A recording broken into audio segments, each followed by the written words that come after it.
All right, guys, welcome back to the channel. Welcome back to the stream. Welcome if you are new here. Thank you guys so much for joining me today, especially on such short notice. I do apologize for only basically giving you like a 15-minute heads up. And even with that, we have over 60 people here already.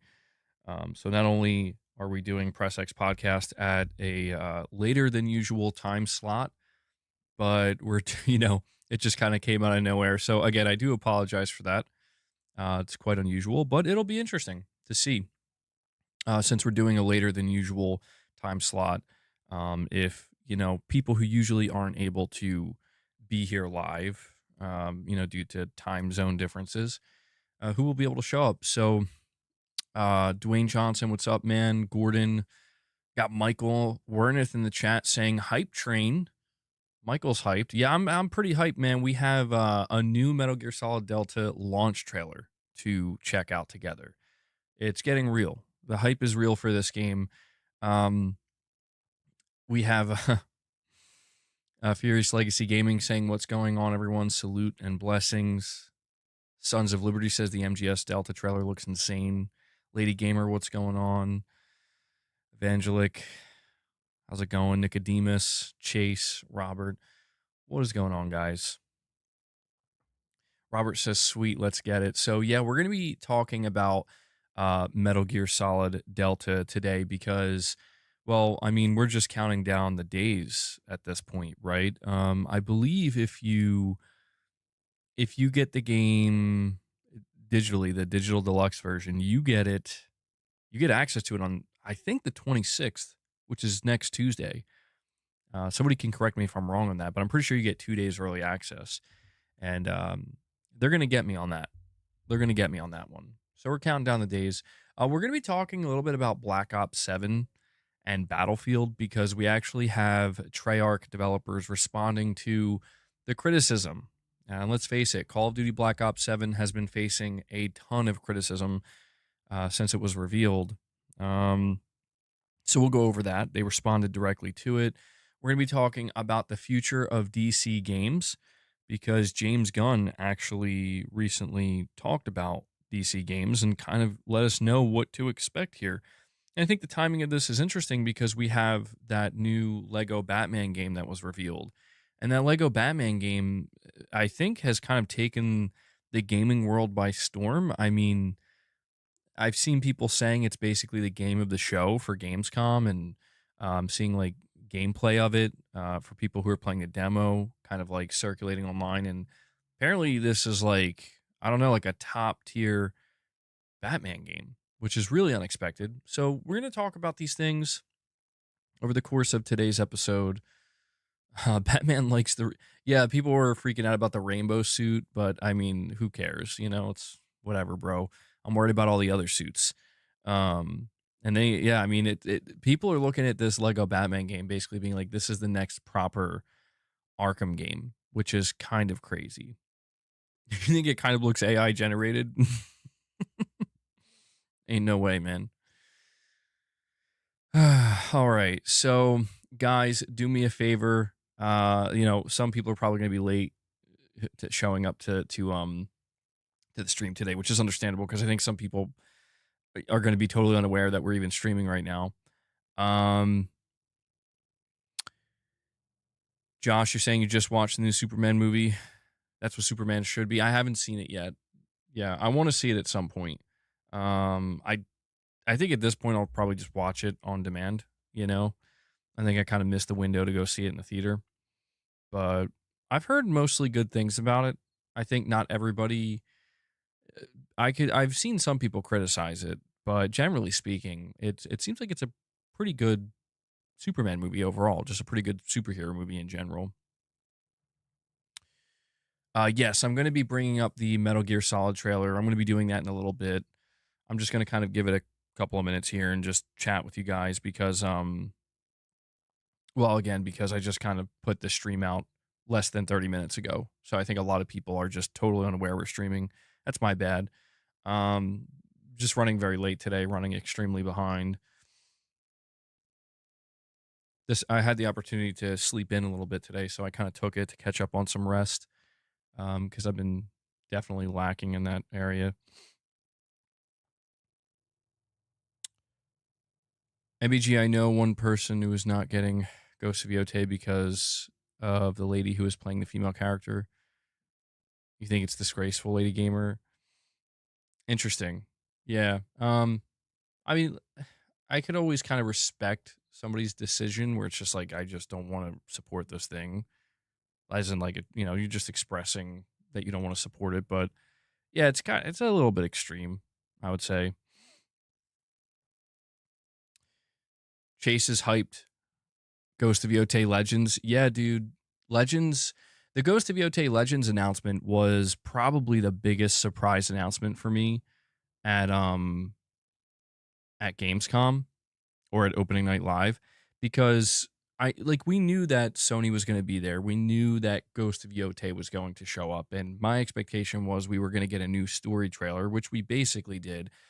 But at no point did I um predict that we were going to be getting a Legends announcement. I did think that there was a chance we were going to hear about like a Legends follow up, maybe I don't know, maybe like a month or two after the game launched.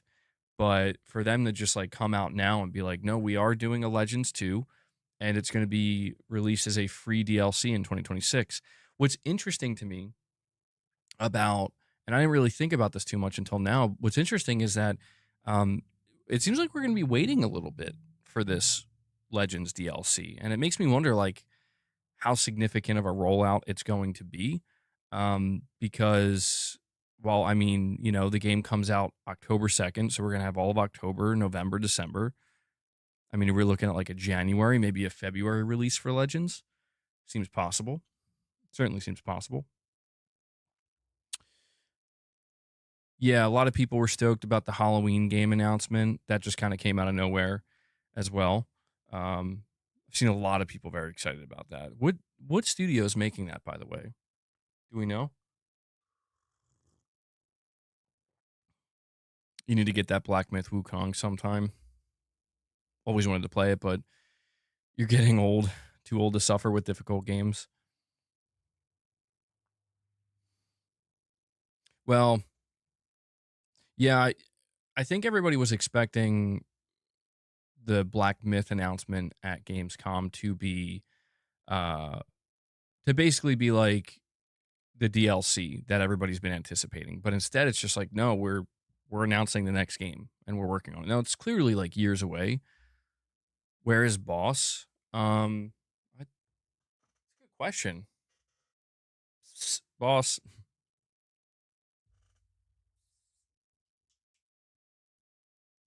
I'm not sure. I don't even know if he's in here. Oh, I didn't know that. You're saying the story mode is being made by John Carpenter. Oh. Oh, here he is. What's up, bro? Boss is like, wait, I didn't think I had a shift today. I didn't think I had a shift. Treats boy. Not yet. Not yet, though. Yeah, guys, if you want to help support the channel, you know how we do it here. You can become a channel member, gain access to some exclusive perks. You can drop membership gifts. You can drop a super chat or a direct donation. These are all ways in which you can support the channel, the community, boss here. If we hit 25 members, we'll feed the beast. We'll give him some treats. I think he's a little caught off guard. He's confused. He's like, wait, I thought we weren't streaming today. I thought I didn't have a shift today. No, you got a shift.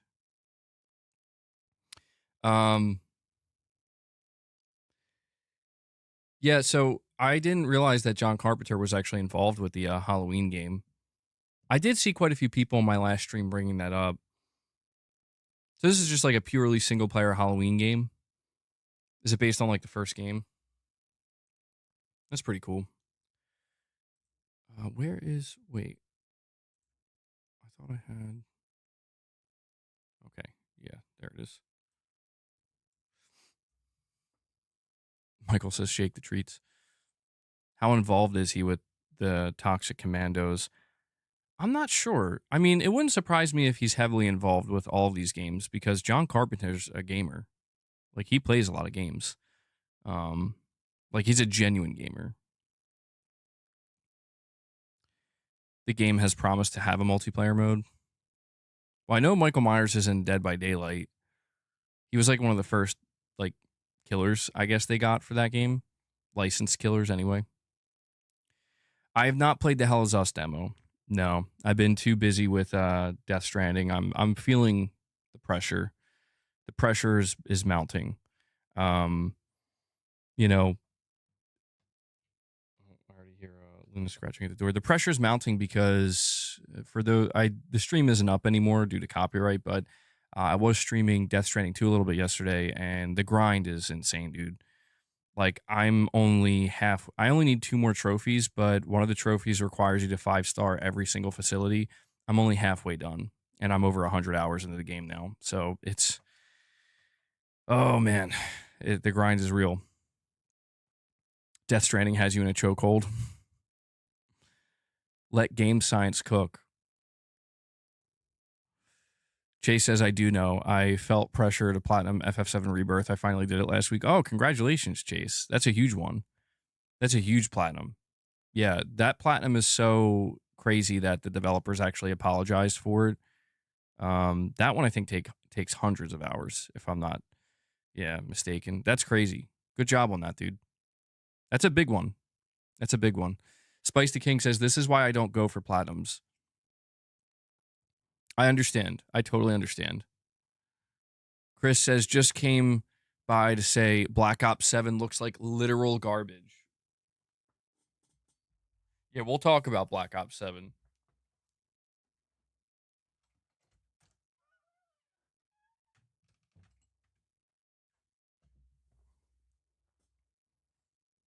What's up, Luna?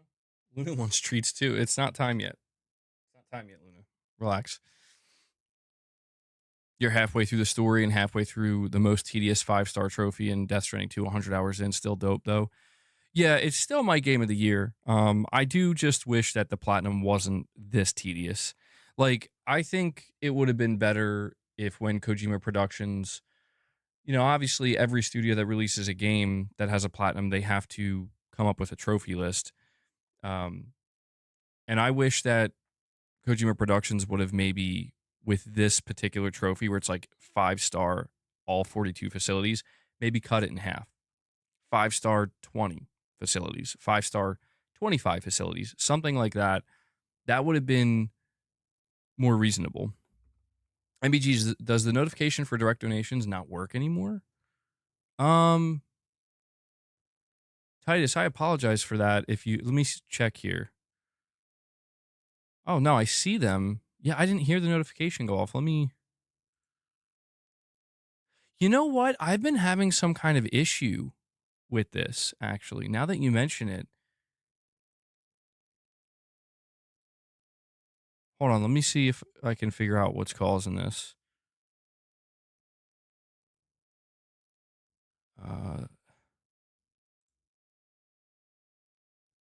Actually, has anything been showing up? So that's a test. Hold on, let me. This is a test donation for $17. Wait, what the fuck? Hold on. Something's totally broken here. Oh, yeah, the notifications aren't going off anymore. Like, the test notifications work, but no, nobody donated $93. I have 3 direct donations from Titus that I'm going to read in a moment here. Now I'm just trying to figure out why this isn't working. That's really strange. Hold on. Let me check the settings. That's actually really annoying.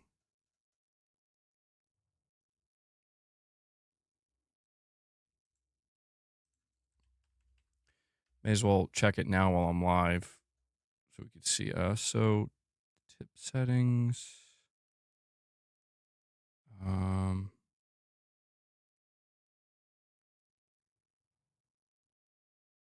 Because you know what else I've been noticing is that when whenever somebody drops a super chat, the notification is like on my YouTube studio, it's instant, but on the actual Streamlabs, it's like way, way, way, way, way delayed. I'm wondering what could be causing this. So I'm checking now. Members, super chats, tips. Oh, it for some reason tips are disabled. Why? I don't recall doing that. Oh, they're all disabled. Why are they all disabled? Everything's disabled. Hold on. Okay. How long has it been like this? Memberships are disabled? The fuck? Titus, thank you for. I'm glad I noticed you saying that because. Okay, it should be fixed now. Okay. I'm going to try this and see if it works. Let's see. So.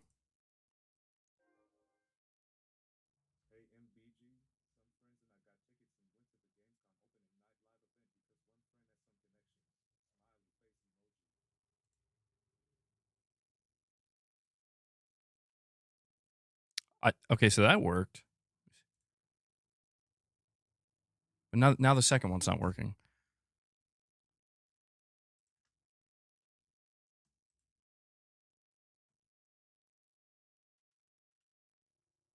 Why isn't the second one working? Jesus. It's pure chaos immediately. Okay, so it read the first tip that you sent, Titus, and you have a second one here. Well, hold on. Digital Dude super chat. Let me see if it'll. Yeah, I think the streaming software is a little glitched out or a little broken. So it read the first one, and you had two other direct donations. So Titus, thank you so much for that. $30 in direct donations. You're saying it was really nice watching the event, game trailers live with the audience, hearing the music from Claire Obscura Expedition 33 live was a good bonus. P.S. I played Onimusha Way of the Sword at Gamescom and really liked it. That's awesome, dude. So Titus, that actually sounds like a great time. I sometimes I forget, even though I know there's like a live audience, but like specifically with Gamescom, that it's such a hands-on event that tons of people go there every year to not only watch the show live but experience these games.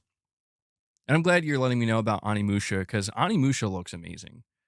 That game I'm actually super stoked for, and every time I see it, it looks better and better. The first direct donation, well, there are three here. Um, Guys, it did play, right? Did you hear it had like the voice of the robot or whatever, the AI reading it. Let me try one more time, see. Why do I get the feeling it was disabled again? Let me check.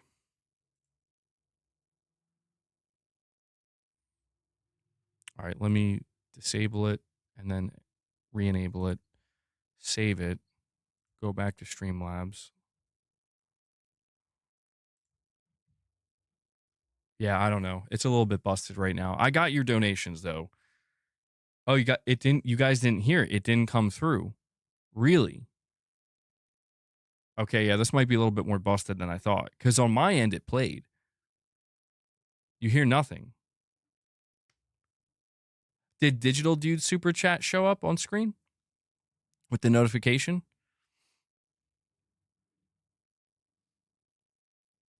That did show up, but just the direct donation. Yeah, that's really weird. Yeah, maybe it's a little bugged out.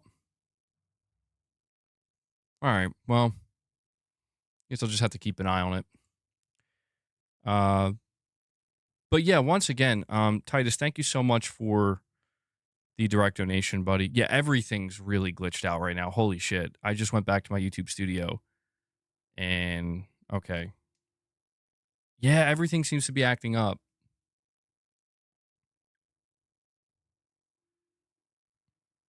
My last video autoplayed into your stream. Rare YouTube W moment. Damn. All right, so let's see if this works now. Digital Dude sent another super chat. And it's like not showing up. It's not popping up on screen. It'll pop up like 5 minutes later. Yeah, it's kind of busted. I think other people have been having problems with Streamlabs, right? Maybe Streamlabs needs an update. Maybe that's what it is. Stuff like this tends to happen when you don't update your software or whatever. But Digital Dude with 2 super chats says, does anyone want a code for Horizon Call of the Mountain? I'm going to put the code in the next super chat. Whoever gets it, gets it. Good luck. Damn, Digital Dude out here giving us a code for the one game that nobody wants. No, just kidding. Horizon Call of the Mountain. Well, there you go. Digital Dude says he's going to put it in a super chat. If it's a game you're interested in, if you have VR2, I guess you could still redeem it if you don't have VR2, but that's super random though, Digital Dude. But I do appreciate it.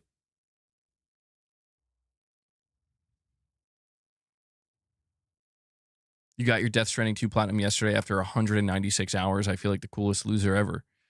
Every hour was worth it. Congratulations, man. Congratulations, Neo. That's good. 100. See, I get scared when I see that, dude. 196 hours. Is that really how long it's going to take me, man?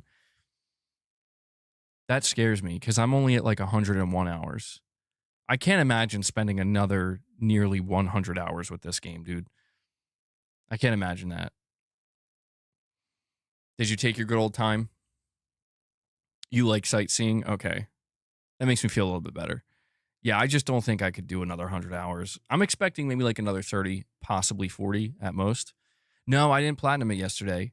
I did another road to platinum stream for Death Stranding 2, but you know, I think I 5-starred one more facility. So, you know, keep working on it. You're working on the Valhalla DLC and you're on the last weapon with Tyr. Nice, dude. The Valhalla DLC was awesome. Ghetto got it. It took you 188 hours. But you also left your game going a few times. I do that sometimes too. Michael says take a break and go back to it in a few years. I did that with Elden Ring, which is a very rare situation for me. I don't think I could do that with this game. I think if I were to walk away from Death Stranding 2, I probably wouldn't go back to platinum it. So it's like one of these things where it's now or never. I have half the facilities done. I feel like I just have to force myself to finish it, you know?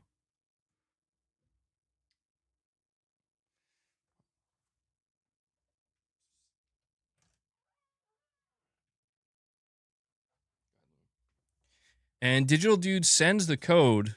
I'm not going to read it. It feels unnecessary to read it, but he dropped it with a $2 super chat.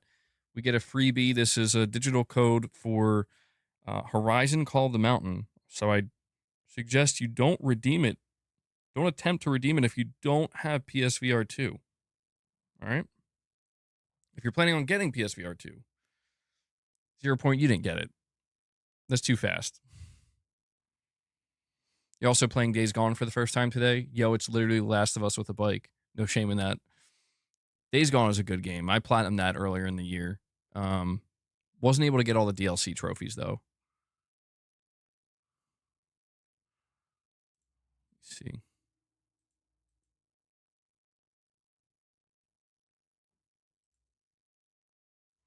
Yeah, the alert box seems to be kind of broken.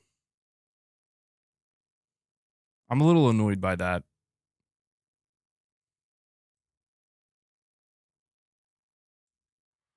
Digital Dude wants to know who got it.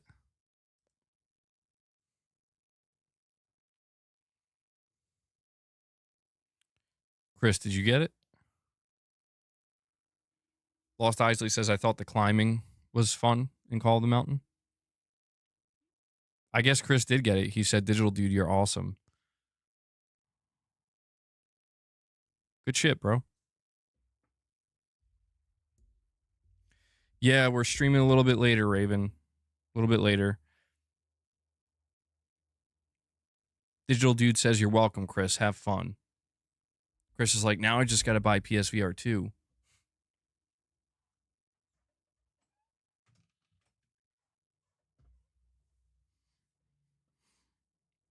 It's 12:30 p.m. where you live. Oh, okay. Oh yeah, I forgot about that. I totally forgot about that. The Metal Gear Delta reviews are going out tomorrow, nice and early. Chris says, now I just need a PlayStation. Bro doesn't even have a PS5 yet.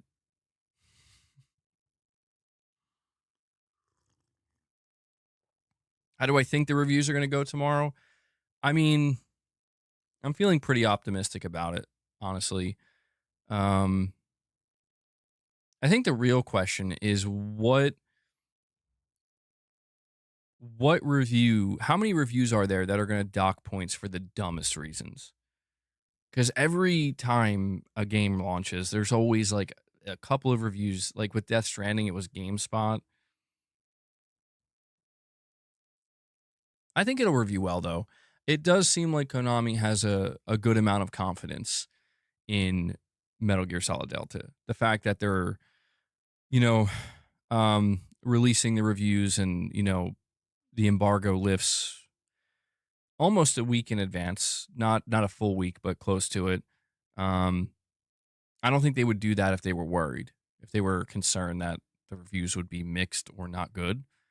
But to be fair, it is a remake, you know what I mean, of a beloved game that, when it first launched, it reviewed very well. So I think it'll do good. We have Magnum Gaming with a $5 super chat, and he says, I think the PlayStation 6 will be a 4K 120 console, and all games will be cross-gen in order to keep the handheld fed with PS5 level games. Graphics are not evolving. Magnum, I feel like that's an actual, like, very likely outcome. I'm not sure how people would feel about that, but I think a lot of people, when they think about what more they would want a machine that consistently delivers 4K 120. There's a lot of 120 FPS games on the PS5, a lot of games that go above 60, but not, I would say, enough to make it like one of the biggest selling points of the console. So maybe that's one thing they will lean into. But what you say about them keeping games cross-gen, I actually completely agree with that. I think cross-gen is going to be here for, between the PS6 and the PS5 for like the entire generation. I mean, look at where we are now. Look at where we are now. It feels like we are just now entering that point where now a lot of developers are like, okay, we're going to move on. And we're already talking about the PS6 being revealed in like a year and a half or something like that. So, yeah, we'll see, Magnum Gaming. We'll see how that plays out. I mean, how much better can the graphics get? I think they'll get better, but I don't think we're going to see that major leap like we've seen in previous generations. I do think in that sense they're not going to evolve, right? Yeah, we kind of hit the roof in terms of graphics. I think they will improve, but yeah, I think it's going to be very slow at this point, Very it's just going to be like a refinement upon a refinement. Michael, you're asking what's up with the Black Ops 7 hate. I think it's because it just looks like plain oatmeal, bro. I was thinking about this. I'm like, I don't think, it doesn't seem to me like people are hating. Maybe people are hating on it, but I just get this feeling that people don't hate it. They're like, I don't want this plain bowl of oatmeal anymore. Like, I feel like Black Ops 7, it looks like the most bland, uninteresting, just like, here's the next Call of Duty. And like, I feel like the last time people felt this way about a Call of Duty was like maybe there are two games I can think of, Call of Duty Ghosts and Call of Duty Infinite Warfare. Infinite Warfare, it wasn't necessarily bland, but it wasn't the direction people wanted Call of Duty to go in. Ghosts looked very bland. And I feel like that's what's interesting about this Call of Duty game is it just, it like, it just looks like what should we be excited about here? And like David Mason's back, and it's like, okay, we got a campaign. Hmm? Hmm? So, all right. Zombies, the original crew. It's like, again, it feels it feels just bland, dude. Yeah, I mean, it feels kind of soulless. And I'm not a hater. Like, I'll probably end up playing it for zombies, truthfully, because me and Mrs. MEG like playing zombies. But it's just like, even I look at it and I'm like, man, I don't feel anything. I almost think people are reaching that point of apathy with Call of Duty, and I think that's the most dangerous. I think we've seen the cycles of hate, the waves of hate and outrage, and how, it is what it is. It blows over. People still buy the game. But I think once people start to become apathetic, where they don't even care to even look anymore, I think Call of Duty is beginning to get dangerously close to that with Black Ops 7, where it's like, dude, I don't get the sense that people are angry. I just get the sense that people are like, I'm just gonna go see what Battlefield's doing over here. But it'll probably still sell really well, hate or not, it'll probably still sell really well. Yeah, that was kind of weird. They said the last campaign mission for Black Ops 7 is going to be like an extraction shooter or something, like multiplayer and all that. Very strange. I think the co-op campaign aspect is kind of cool. That's pretty neat. I think that'll definitely add, some interest for people who don't normally play the campaign. If you could play it with your friends, maybe they'll check it out. Hopefully the campaign's good. But we have Josh Z, a longtime member for 64 months, bro. Thank you so much for the longtime support, Josh. You're saying, I think early 3D games are the most deserving of full remakes. Between the very paint-like character models and the often frustrating camera controls, those games in particular aged like milk graphically. I think you're 100% correct on that, Josh. Dude, the early 3D games, because like that transition was so awkward and developers were trying desperately to figure it out, and a lot of developers could not figure it out. They had to go through that to figure it out. I think you're absolutely correct that these are the games that would benefit by far and away the most from a proper remake. And that's why I'm interested in something like Silent Hill 1 getting a remake, because granted it's not one of the first like 3D games, but it was a PlayStation 1 game. It's a game that is going to need such a major uplift, you know? And we were talking yesterday about Resident Evil 2. Again, Resident Evil 2 is a very good looking 3D game, I think. PS1 game. But there are definitely like earlier games. And I'm curious, Josh, like what games would you, there has to be at least one or two games you're thinking of, right? That come to mind that you think need that type of complete remake and graphical overhaul. But yeah, man, people were trying to figure it out in the early days. And why can't we get a remaster of Jack and Daxter? I don't know. I'm not sure. To be honest, I'm not sure why Sony hasn't taken advantage of trying to remaster some of their back catalog, some of their classic IPs. I don't know. Maybe they're saving it. Maybe they're saving it for when they feel like they really need it. From Claire Obscure Expedition 33 Live was a good bonus. Bro, that was so late. That was so late. Titus, I realized you guys didn't hear the voiceover earlier because I had my desktop audio turned off. I have another direct donation from Anonymous. Let me see if this will play. It was really nice watching the event. Game trailers live with the audience. Hearing the music from Claire Obscure Expedition 33 Live was a good bonus. Oh, dude, I think it's so delayed. I hit replay on it multiple times. I think it's going to keep playing. It's super delayed. Hold on. Oh shit. I think this might be completely broken. What have you done, Titus?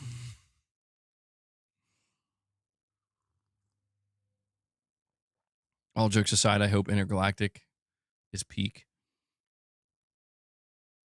Let me try. It was really nice watching the event. Game trailers live with the audience hearing the music from Claire Obscure Expedition 33 live was a good bonus. Oh boy. Oh boy, that's going to play probably another 5 times, dude.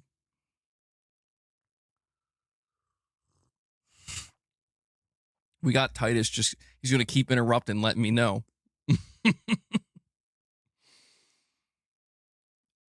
I'm curious to see how many more times it happens because I hit, you know what? Now I'm worried the super chats are going to pop up again. I kept hitting the refresh thing or the replay, and I didn't think it was going to. P.S. I played Onimusha Way of the Okay. Sword at the Gamescom and really liked it. Smiley face emoji. All right, there we go. I don't know if that one's going to play again or not. That's crazy. I'm going to have to check after the stream to see if the Streamlabs software needs an update because this is really weird. No, it's all good, Titus. See what happens when you try to donate money? My soul was melting and that lady singing brought it back for sure during Gamescom. Dude, what was up with that? Oh.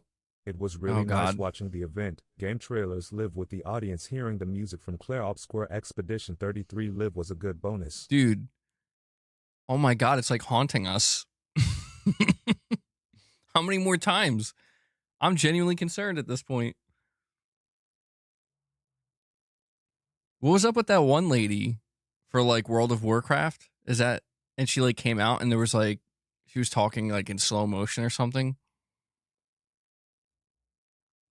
That was funny. Dude, I was dying because I kept playing the gopher screaming in between each sentence. It was really nice watching the event. Game trailers live with the audience hearing the music from Claire Obscure Expedition 33 live oh was my a good God. bonus. Titus is haunting the stream right now, dude. That was an Android. Michael says, I'm taking bets. How many more do we think it will play? And what's your wager? I'm thinking 2 more. 50 memberships, Michael. 2 more. We got 2 more. I don't know. I just like spammed the replay button. That might have been the last one. I'm not sure.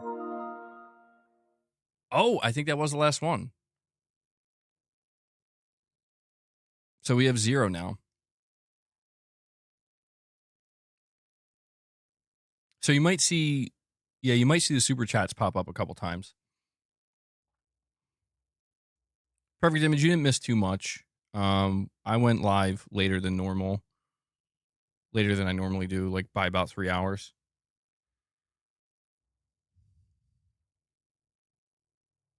Wake up in a cold sweat hearing Titus. I'm just like waiting now to see. It was really nice watching the event. Dude, oh my God. With the audience hearing the music from Claire Obscure Expedition 33 live was a good bonus. How? Like how? It even showed the Digital Dude super chat. We're going to check out the new Metal Gear trailer. I just got to figure out what's going on here. If like I got to see if this is going to stop or not. We'll see if I'm right with my bet. So that was 1. We'll see if it plays one more time. I'm not hitting it, by the way. I'm not doing anything. I'm not messing with it.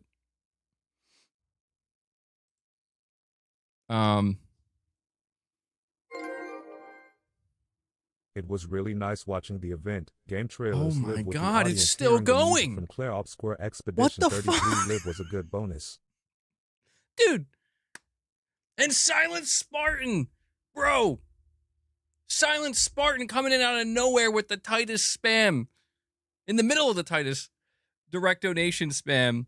Dropping a 50 bomb on you guys. Holy shit. Silent membership monster Spartan coming in. Trying to help us out. Trying to figure out what's going on here, dude. Thank you so much. P.S. I played Onimusha Way of the Sword at the Gamescom and dude, really it can't liked decide what is Smiley happening. face It can't emoji. decide which one it wants to play. I'm just so caught off guard right now. Bro, Silent Spartan, thank you so much for just the crazy support you've been showing the channel and the community, man. This guy just comes in and drops the 50 bombs on you guys like it's nothing. I've completely lost track of how many 50 bombs this man has dropped on this community. So Silent Spartan, bro, we salute you. He is the member train. He is the member train. I can't believe how delayed these notifications are, dude. But just like that, Silent Spartan, he destroys the goals, guys. He just got us up to 50 single-handedly. It's now time to feed the beast, and I will owe you some reps at the end of the stream, and we might do some more members gameplay. Maybe we can do more members Death Stranding gameplay. Yesterday's Death Stranding gameplay was kind of cursed because I was playing music the whole time and then got in trouble from YouTube. So I apologize for that. But yeah, if you were lucky enough to receive a membership gift from Silent Spartan dropping 50 for you guys, make sure you go check out. We have a ton of previous members content, members lounges, members gameplay. You can go check that out. We'll have more members content coming. I do apologize. I've been dropping the ball on it a little bit past week and a half or so. So I appreciate you guys remaining patient with me. Yeah, that just Gaming Survivor is going to find out. Yeah, he's going to find out.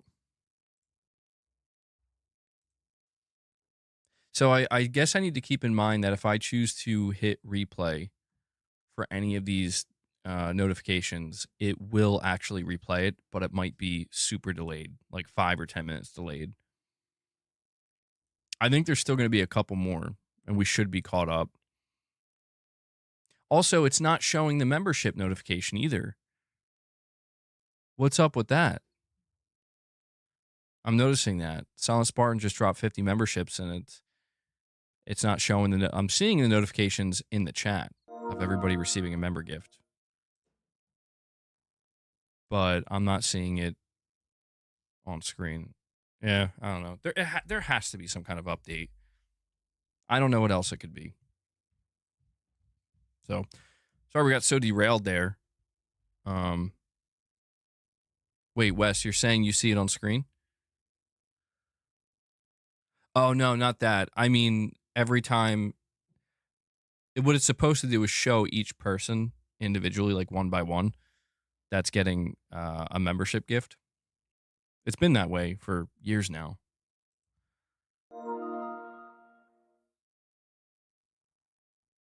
Yeah, all these notifications are happening at one time. I'm just waiting for it to play one other notification from Anonymous. It was a direct donation. And then we should be all caught up.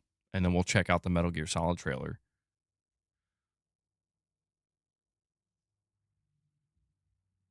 Is it too early to start drinking and get shit-faced? A little bit, yeah. I'd say so. It's a little too early.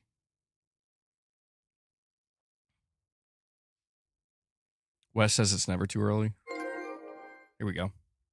Hope this does not come true, but this is how I see it. PS6 750 disc add-on 100 controller 90 PS plus 80 PlayStation stand 40 hard times ahead. Disappointed face emoji. All right, with that, we should be completely caught up. Oh no, Gaming Survivor. I just meant you were gonna find out the hard way that the code for Horizon that was dropped by Digital Dude was already taken. That was like super delayed. What's my prediction for the Metal Gear Solid Delta reviews? Oh my god, the membership notifications are super delayed too. Holy shit. They're all here. They're just mega delayed. Okay. Well, at least they're working, I guess.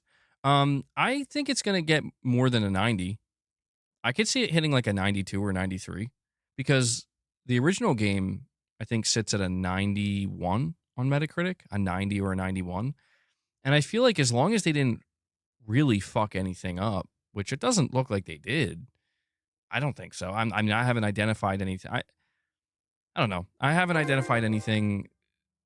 Hope this does not come true, but Oh my this is how I God. see it. PS6 750 disc add-on 100 controller 90 PS plus 80 PlayStation stand 40 hard times ahead. Disappointed face emoji. Okay. Maybe I hit replay on that and I didn't know it.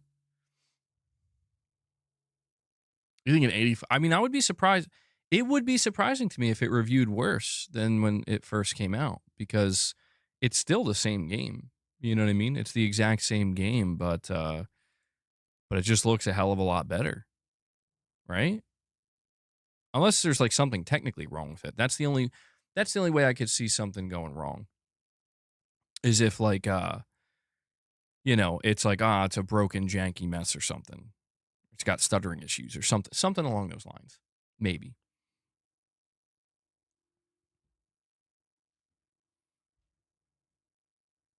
All Konami had to do was update the graphics and controls and do a few quality of life improvements. Agreed.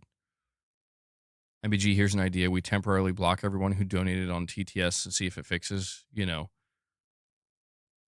hit it with the hammer approach. I'll think about it, Gaming Survivor. Silent Spartan says, but if it controls the same way it did last time, it will be worse for it. Well, based off of everything I've seen for Metal Gear Delta, I haven't played it. I know that people have got to demo it so far and go hands-on with it. Everything I've seen gameplay-wise, it seems like they took certain aspects, not many, but specific aspects from like Metal Gear Solid 5, The Phantom Pain, which I think we can all agree is the best feeling Metal Gear Solid game. And they implemented some of those animations and some of those control schemes into Metal Gear Solid Delta, where it makes sense. So, like the fact that they chose an over-the-shoulder, like third-person view, again, that is ripped right from MGS 4 and MGS 5, and that needed to happen in order to make this feel more contemporary. I think if you look at some of the animations when Snake is running, when he's rolling into a prone position, even just kind of sneaking around. Those animations you can tell like those are animations they took from MGS 5, and it makes sense.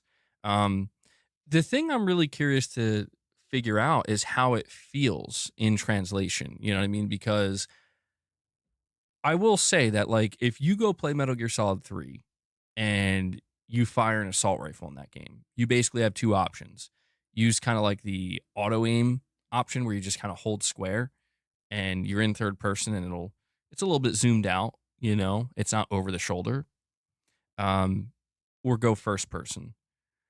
I'm really curious to see if now that they brought in over the shoulder third person aiming, something that again is more akin to a contemporary game or something like the Phantom Pain, knowing that everything else around that has stayed the same.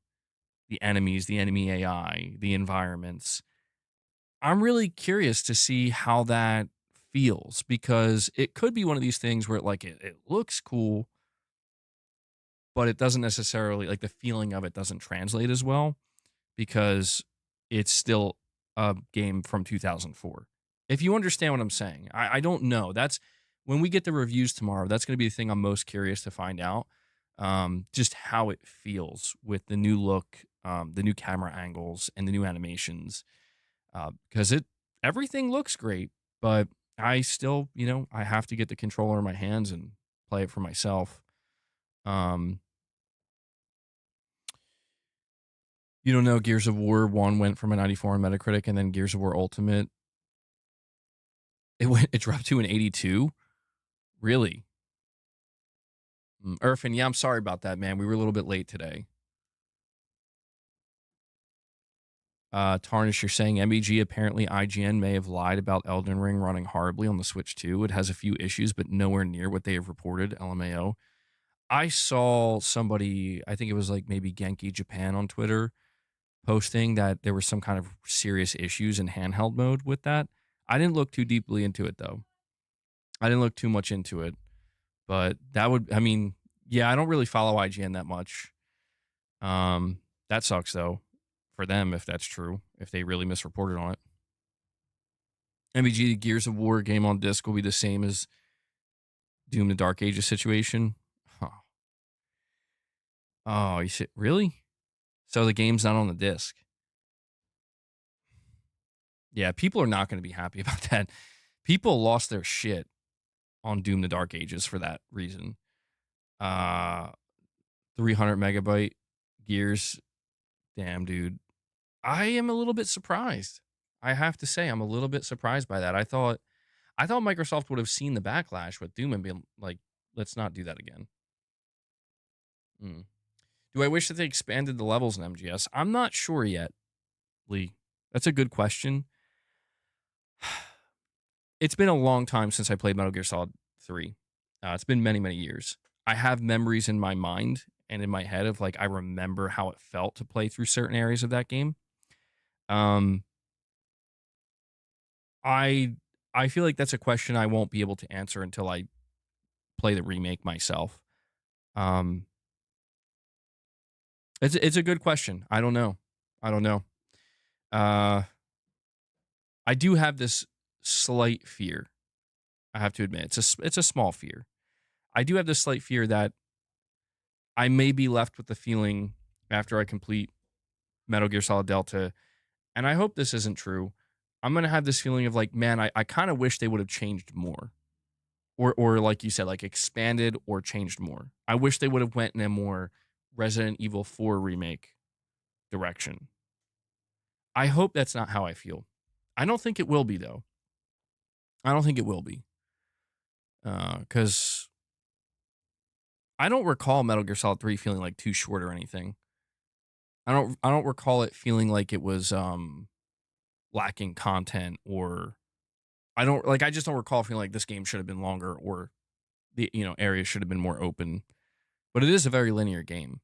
So yeah, the reviews are going to be interesting tomorrow. If it reviews less than a 90 or like poorly, I would be kind of surprised. I mean, is there a possibility that the game could review worse because it's like, they should have done more with the remake? Like you're saying, like they should have changed more things up. But then again, like, could you blame Konami for being scared shitless to do that? It's a tough situation they're in. Do you think it's more like a high quality polish rather than a remake? Well, you know what, Irfan? My answer to that question is let's bring up the new trailer, and we'll take it from there. Let's see. So I'm going to move over here. I do have the trailer up right here, so let me grab that. So this is the launch trailer that they just put out, and I haven't watched it yet. So this will be my first time watching it with you guys. My first time seeing it in general. Let's check it out.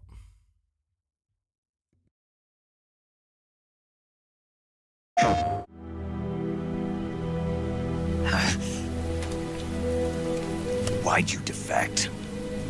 I didn't.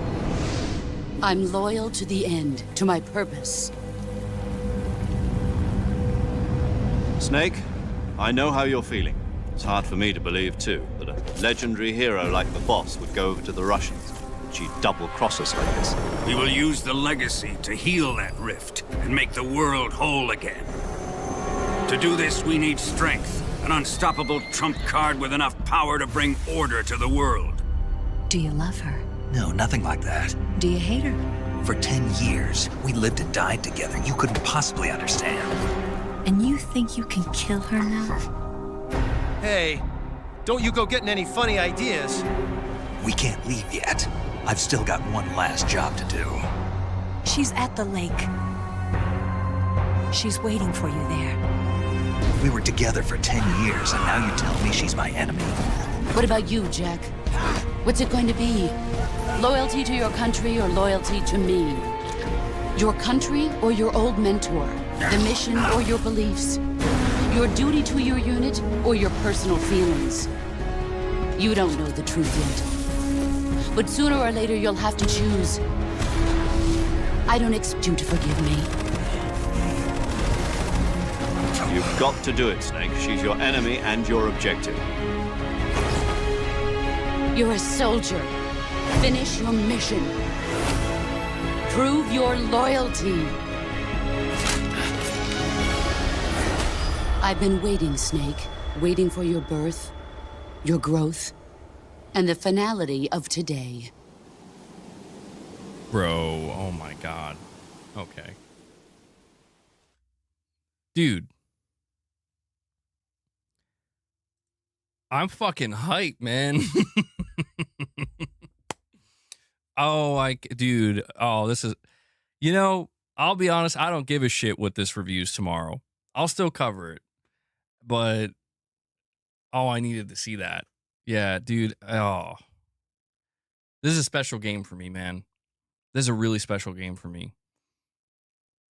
It just feels kind of surreal. I don't know. Like, this game means so much to me. It really does. And the fact it's oh man, this is going to be an emotional roller coaster. Seeing some of these scenes, let me see, where are they? Some of the scenes with Snake and Ocelot in the plane. That's a big one for me. That's a big one for me. This is like, this is gonna be crazy. This is gonna be so crazy for me. It's hard not to bring up my cousin, man, and because it's like I'm seeing this and the memories, just the memories of me playing the game, obviously, but so much of this. Damn, dude. Yeah, I don't think I care about the reviews. This game, it's too. It's the best. Like, dude, this is one of the best games ever made, in my opinion. I mean, this is the Metal Gear Solid series is the one that did it for me. Like, truly.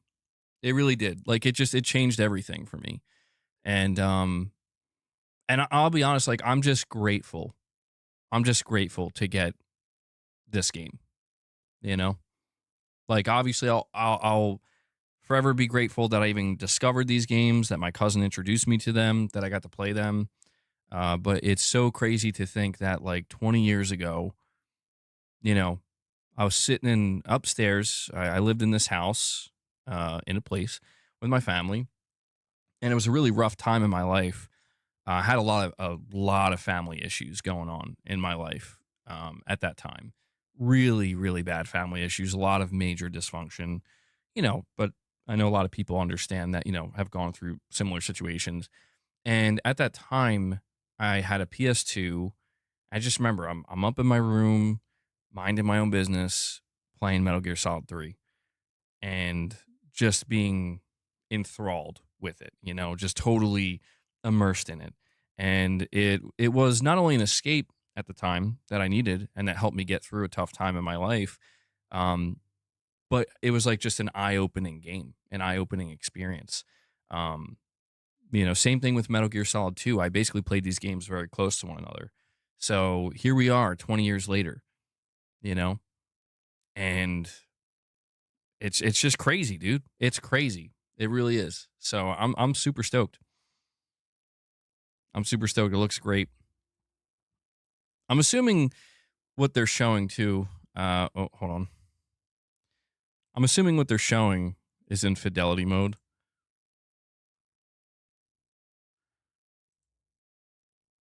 It looks so good, dude. It looks so good. They give Snake the weirdest face paint.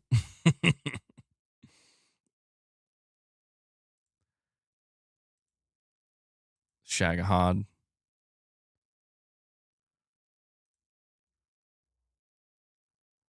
Fuck, man. I love how she's got... Well, they didn't change a damn thing, and we're better for it. Yeah, Lux, I know they're not showing much gameplay. They didn't really show any gameplay in this trailer. But But the thing is, I don't think they're hiding it. Truthfully, I don't think, you know why I don't think they're hiding it? Because you can, well, hold on. Let me see if I can bring something else up. Hold on one second. You do.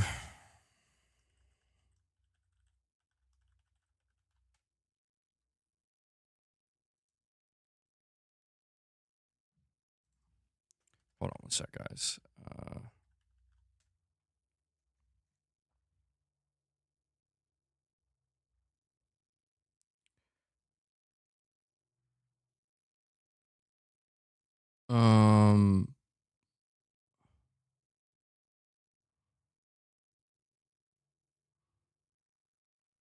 Is there no gameplay coming out of Gamescom? Hold on.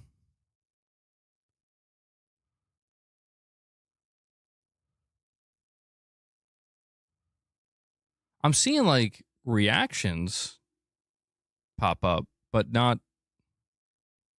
All right, hold on. Let me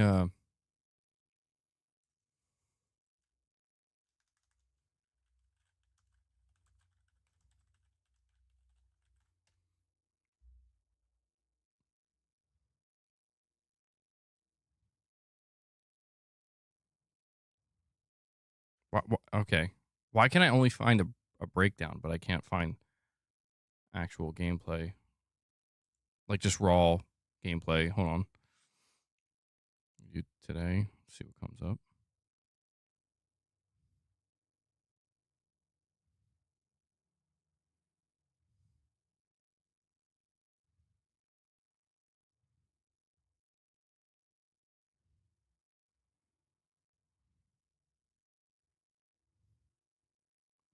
I don't understand. How, like, I guess that's all that's been uploaded to YouTube? I'm just surprised. All right, hold on. Let me check this out.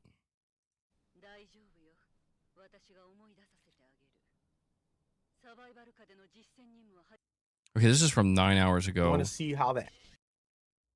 Okay, all right, hold on. This is from 9 hours ago. This is a guy reacting.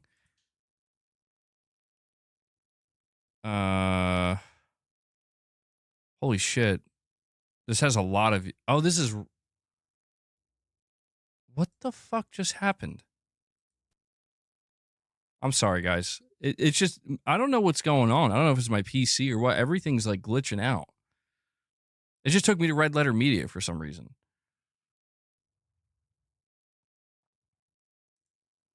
But I don't know. I'm not sure who this YouTuber is. It's Mag Gamer Inc. I don't know where this video is that he's reacting to. I can't find it. But let's see. This is showing off some gameplay.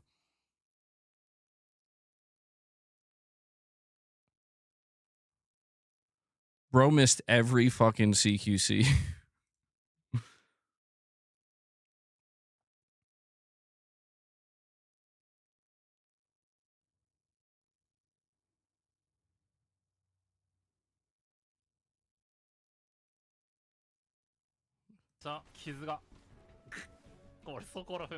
Still one game mode we haven't seen yet, dude. Don't tell me about it, bro. What did that say? What do you mean? Bro, this guy, Where do you find this the person gameplay? who's playing, what the fuck are they doing? They're making the gameplay look awful. Oh my god, dude. Tarnish, that's crazy. That's crazy that they still have they kept the little load screens in like that.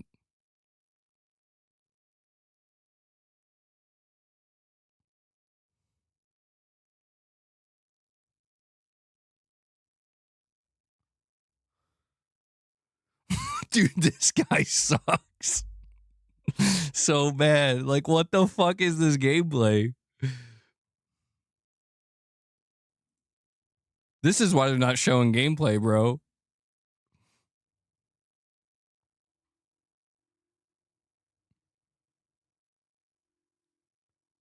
Let me.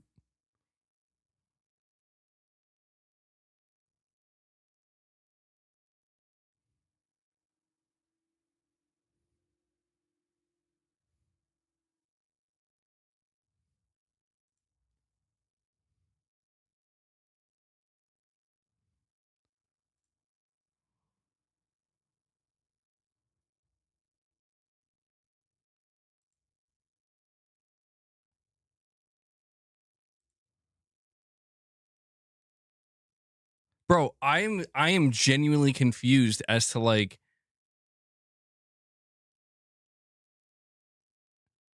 I can only assume that the gameplay that's coming out of Gamescom is coming from people who don't know how to play the game.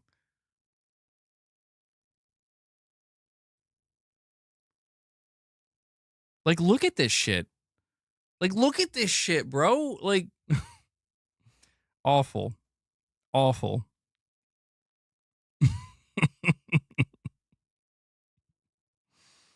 Hmm. All right, well, we'll just pretend we didn't watch that because Jesus, that did not do it justice. Well, I mean, I don't mean to sound so harsh. I'll probably be rusty at the game too, but God, I mean, geez, man, like it almost seemed like the person playing the game didn't know how to play the game, like at all, like even a little bit, like they just like don't play games. They just kept like sitting there and like hiding behind a tree, like, bro, like, what are you doing? Well, hey, maybe they were just messing around. Well, I'm gonna be streaming the game for sure. I'm gonna be streaming it. Maybe I'll eat my words and I'll suck horribly at it too. But yeah, I can't wait, man. I can't wait. Trying to see if I can find any more. Nah, you know what? Forget it. We'll just leave it at that. Got a couple more days. If you guys, I mean, listen, if you guys are unsure about the game, tune into my stream. I'll be streaming it. And you know, I'll be sure to let you know if there's something really wrong with it. But I'm not expecting that. Live stream and unbox the game live day one. I won't be able to unbox it because I am gonna get the digital version. I'll probably get a physical copy as well, but I'm gonna get the digital version so I can get early access to it, and I'll stream it. I mean, I got my mullet ready, I got my bandana ready, I got my cigar ready. We're going, bro. We're going. I've been waiting for this game, dude. Hip Hop Gamer did an interview with Sean Layden. Tarnished, you ready for Ghost of Yotei? You pre-ordered it? Nice, dude. Yeah, I think they're gonna get me twice on this game. I'm gonna buy it digitally to get the early access, but also so I can stream it day one for you guys. Like, I stream it as soon as I can. But I'm gonna get it physically as well. So Konami will get a double dip from me. You know, also I gotta support it. You know. And Corey the Legend Landiga comes in. He says, we're keeping the member train going today. He drops another 5 member gifts for you guys. Corey, actually, you're just in time. I didn't even give the cats their treats yet. Silent Spartan dropped 50 memberships, and I should have given them treats, but I forgot. I was too distracted with the Metal Gear trailer. Corey, thank you so much for that. But that was some fancy shooting. You're pretty good. Let me add that. So yeah, we'll keep it going, guys. If you want to support the channel, support the content and the community, you know, consider dropping some member gifts. We're at 55, which is awesome to see. Thank you so much for that. Boast, you read me. It's time to feed the beast. Whoa. Easy. You ready, boy? Boss is surprised. He's like, man, you started streaming way later today. I didn't think we were going to be getting any treats. Hey, BG, I have a question. How can you still be a fan of Gears of War and hate Microsoft at the same time? Can I both hate Microsoft and buy Gears of War Reloaded? Well, yeah. I mean, it's a funny question, but no, you can. I mean, just because you don't, I guess it would come down to why you feel like you hate Microsoft. That would be kind of the important part. Because like Gears of War, if that's something you enjoy, and it's a franchise that you've always enjoyed, and it's a series you enjoy, and you know, it's owned by Microsoft, Microsoft isn't just Gears of War, right? Microsoft is a lot of things. So if there's like other aspects of Microsoft that you hate or despise or whatever, but you still like Gears of War, I think that's kind of normal. Like, I think people feel that way about PlayStation, Nintendo. It's pretty normal, I would say. The devs even probably hate Microsoft too, so no, but I think it's fine, dude.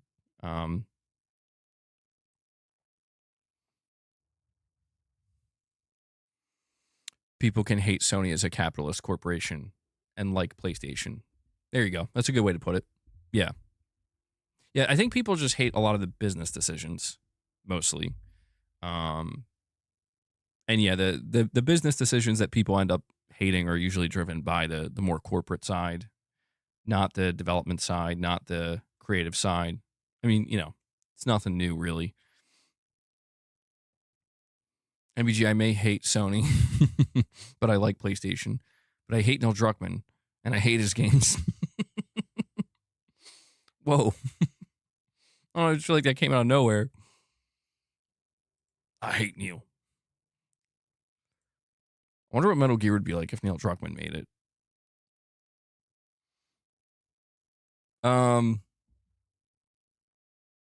Yeah, I mean, if you're excited for Gears of War, man, I would say just buy it. Druckmann derangement syndrome.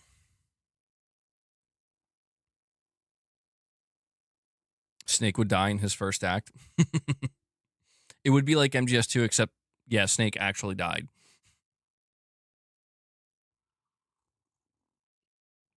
Dude, that's so funny. That is some funny stuff right there. Well, speaking of Microsoft, where is it here? So I have this article up.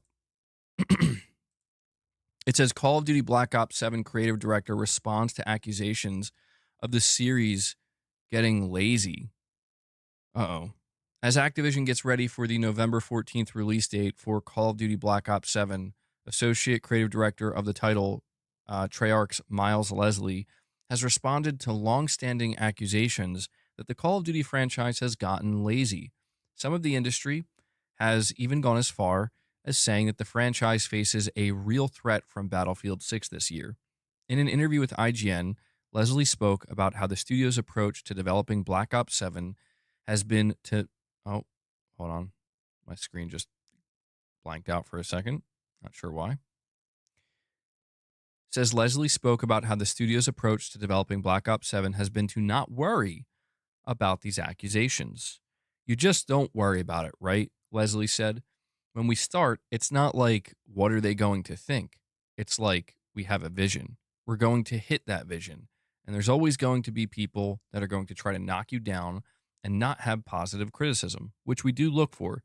So it's like noise, right? You try to cut through that and stick to your vision and plan. As for what the studio thinks about EA's upcoming Battlefield 6, Leslie spoke about how the Call of Duty Black Ops 7 developers played the open betas and how they are fans of all games. Regardless of what Battlefield might be doing, however, Treyarch wants to focus on making its own game. I got to play it this weekend, he said. It's a fun game. We're fans of all games, and I think we look for inspiration anywhere. But we're focused on our own craft. They're doing their thing. We know if we can hit our goals, we're going to deliver what the fans want, and that's the key. Because if we're happy when we're playtesting, then we know fans are going to be happy playtesting. We're fans of the FPS genre. We're fans of a lot of games. Let's all have fun. So I don't know about this one, guys. I'm not. How are we feeling about this response from Treyarch? The stream is flickering and buffering. You're botting? What's botting mean?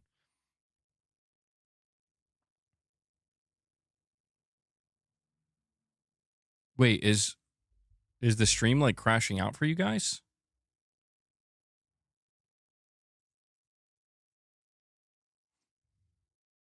You think Call of Duty's a joke? What was I reading? Did it not come through? Review that was done with the creative director of what the fuck is going, dude, I'm gonna freak out. It just started playing an ad. It's buffering for you too? Okay. I'm getting really tired of this shit. I gotta be honest. I gotta be totally honest. I'm getting really tired of there just being constant problems every time I'm streaming. I don't think it's my PC. My PC seems to be running fine. It's always something.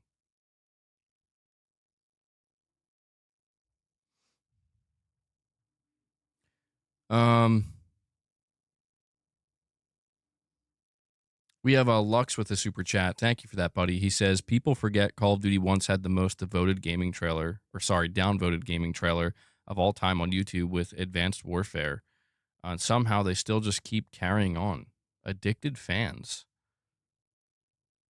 Yeah, that's what a lot of people are predicting with Black Ops 7, where there's like all this hate. Or if not hate, just people being like, oh, this just sucks, you know? And then they're just like, yeah, we sold 20 million copies. What are we ever going to, whatever are we going to do? Hellbound, you're saying it's all good on your end? All right, dude. That's good. Go Mike says it's good on his end. Are you not going to spit on Xbox today? I'm disappointed. Huh? Whoa, man. Whoa. You want to spit on Xbox? Some rich rod ass shit going on right there. What's going on?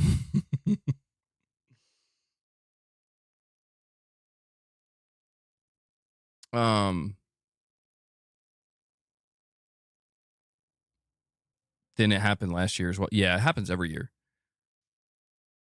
Dude, I gotta say, man, like, the people that want me to... That's what's so funny to me is... Yeah, dude, Gaming Survivor, it's so weird.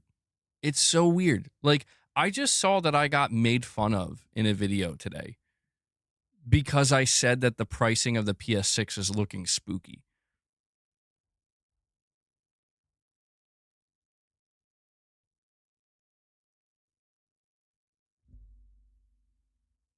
These people need the fight to continue, bro.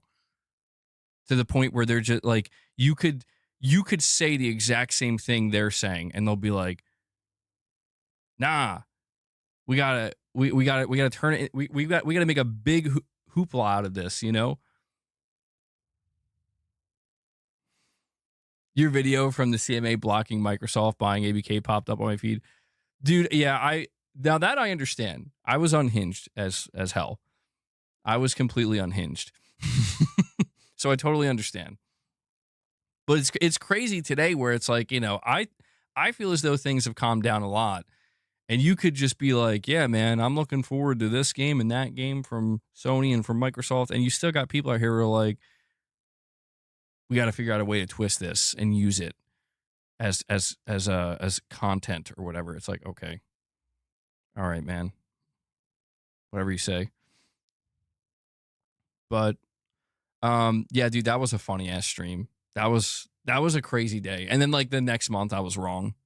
It's like, turns out, deal went through anyway. All right, hold on. Did you see this thing that GameStop is doing, by the way? I saw this. It says GameStop wants you to know that it has your back amid the new PS5 price hike in the US, but only for a few days. The company is offering an extra $50 in-store credit towards the purchase of a PS5 when you trade in older consoles collecting dust, including the Xbox consoles. Quote, trade in any PS4, Xbox One, Xbox Series, or Switch One, and we'll add an extra $50 in trade credit towards your new PS5. The offer reads. The Xbox Series X and S stand out here because, unlike the others, it's not a last-gen console. So, that's pretty cool. I mean, GameStop isn't really cool, but yeah, it's nice that they're doing something with that. Pete Parsons is stepping down. Oh, is this breaking news? Hold on, let me go check.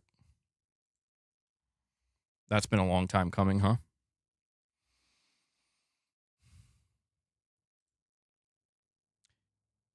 Yo, I just went on Twitter and I'm seeing like Cracker Barrel is still trending.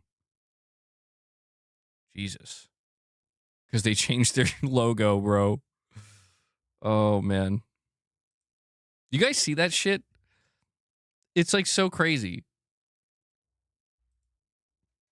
All right, let's see. So we have this is coming from Bungie.net. I just brought it up. It says passing the torch, a message from Pete Parsons to the Bungie community.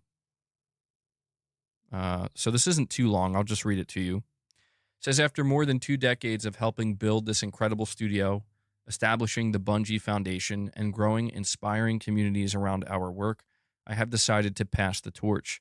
The journey has been the honor of a lifetime. I am deeply proud of the worlds we've built together and the millions of players who all call them home. And most of all, I am privileged by the opportunity to work alongside the incredible minds at Bungie. When I was asked to lead Bungie in 2015, my goal was to grow us into a studio capable of creating and sustaining iconic, generation-spanning entertainment. We've been through so much together. We launched a bold new chapter for Destiny, built an inviolable independent live ops organization capable of creating and publishing its own games, and joined the incredible family at Sony Interactive Entertainment. Today marks the right time for a new beginning. The future of Bungie will be in the hands of a new generation of leaders, and I am thrilled to announce that Justin Truman will be stepping into leadership as Bungie's new studio head. I have worked alongside Justin for many years. His passion for our games, our team, and our players is unmatched. As a leader in engineering, production, and design, and most recently as the general manager for Destiny 2 and our chief development officer, he has been instrumental in bringing some of the most memorable moments in Bungie's history to life. He lives and breathes this studio, and I have full confidence that he is the right person to lead Bungie forward. Thank you for being the best, most passionate community in gaming. It has been a privilege to serve you. As for me, I'll be second star to the right and straight on till morning. Now it says here a message from Justin Truman. In the 15 years I've been a developer at Bungie, I've worn a lot of different hats. As an engineer, I wrote some code I'm really proud of for our original weapon, abilities, and networking in Destiny 1. As a designer, I helped craft many of our Destiny 2 systems, including some of the endgame systems I got terribly wrong at the launch of Destiny 2. As a producer, I helped our team build and roll out Destiny's first seasons. More recently, I've helped with our overall talent strategy as Chief Development Officer and have been helping the Marathon team as we build our next world. Across all these different roles, Bungie's purpose has stayed clear. We create worlds that inspire friendship. When we're at our best, we create those worlds alongside you, our player community, and build something that matters, something that's worth your time, your passion, and your investment in us, something that I've learned, hopefully, over-delivers. I've also been part of these efforts at Bungie when we're maybe not at our best or have been at our best, when we've stumbled and realized through listening to our community that we'd missed the mark. I know I've personally learned a lot over the years, as have all of us here from those conversations. I'm committed to supporting and working alongside every member of the team here as we continue pouring hearts and souls into these worlds that we love and that we hope have been worth your time and your passion, because ultimately those worlds only exist and thrive with you in them. We are hard at work right now doing that, both with Marathon and Destiny. We're currently heads down, but we'll have more to show you in both of these worlds later this year. In closing, I know I can speak for all of Bungie when I say I appreciate your passion, your perspective, and the time you spend with us. So that is the new studio head of Bungie, Justin Truman. And there you go. That's the entire write-up on Bungie.net. And good riddance. Yeah, I mean, my read on this is that, again, this has been a long time coming. I think that people have been calling for Pete Parsons to step down for a while now, for quite some time. And now it's happening. You know, will it change much? I'm not sure. I don't know that this gives me much confidence. So let me see what some of the replies are here. We have Lux with a super chat saying he deserves the bag. He proper fleeced Sony. I mean, yeah, there's no denying that Sony did not quite understand what was going on. um, let's see. Let me see the response to the post by Bungie. This so I don't.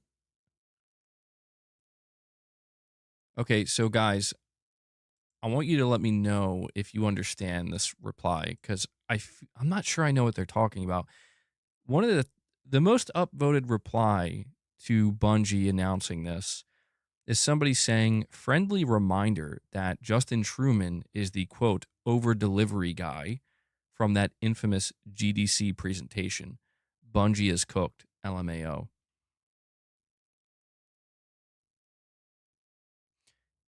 Are they talking about that? Is that the same GDC presentation that we watched together on stream that one time where I was basically saying, like, these are the guys that were coming in to give advice to Naughty Dog and other live service studios? And I basically, like, wanted to throw up at everything they were saying. Is that the famous GDC talk that they're talking about? Oh, geez. Uh-oh. Yeah, people seem to not give a shit. I'm going to be honest. Somebody says, all right, Justin, lock in and pretty much revert everything stated in today's TWID.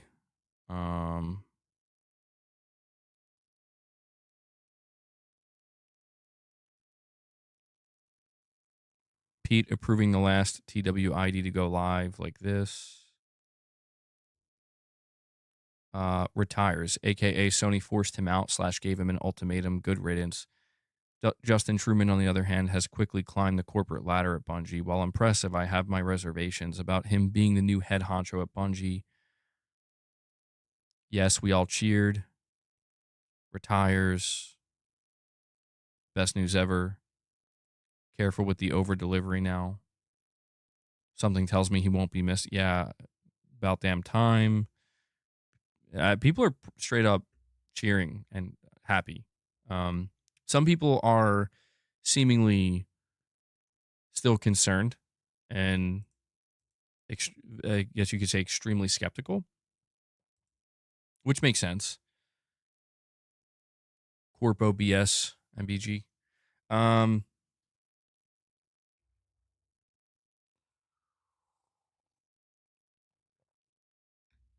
Well, I mean, when I think about it,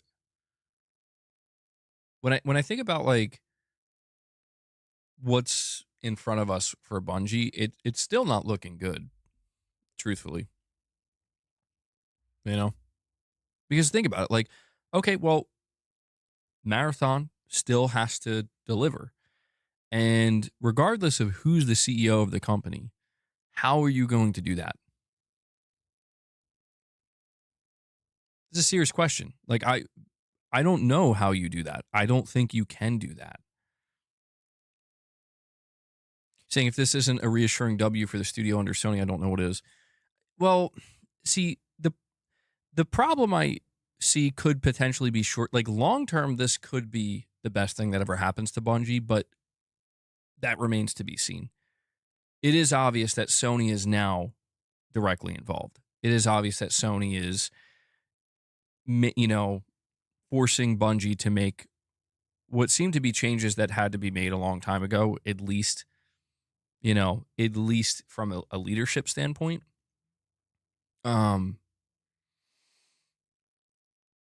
So like long term, maybe this could work out. You know, maybe this Justin Truman individual has some kind of big plan about, like, I think I know where we need to take the studio, maybe even beyond Marathon, right? I'm extremely worried about Marathon because I just don't think that it's going to deliver. I think they're multiple days late and multiple dollars short, and on top of that, they also basically pissed off the entire community by seemingly plagiarizing. So it's like, when it comes to the future of the studio and Marathon, I don't think it looks bright. I think Marathon's a dud. I think Marathon, if it doesn't get canceled, it's going to be, I don't think it'll be a Concord level disaster, but it will be abundantly clear that this ain't it, Chief. And I think that's going to be clear to everybody. So I think really this move, at least to me, is more about where do you go now? Destiny 2 is kind of wrapping up. It's losing players. Marathon's clearly not going to bring those players over. What do you do now? Maybe he has some kind of grand plan for what Destiny 3 could be. Maybe that's exactly what Bungie needs. Maybe that's the future of Bungie. It's that simple. We need a Destiny 3, and it's got to be something very, very big, very exciting, very, very much what the community would want a Destiny 3 to be, which, to be honest, I have no idea what that looks like. Quote, game development is not a sprint, it's a marathon, end quote, Justin Truman. The irony of that, yeah, I mean, that's good. That's a good mentality. That's a good mentality. We'll see. I mean, at the end of the day, it's seemingly good that Pete Parsons is gone because people have been calling for him again to step down for seemingly years. I'm not even somebody who follows Bungie closely, and even I saw that people did not like him. They really were just like, you got to go. You know, you've ruined everything. So we need a game called Sprint. Corey, you're saying you don't know any future deets of Bungie's trajectory.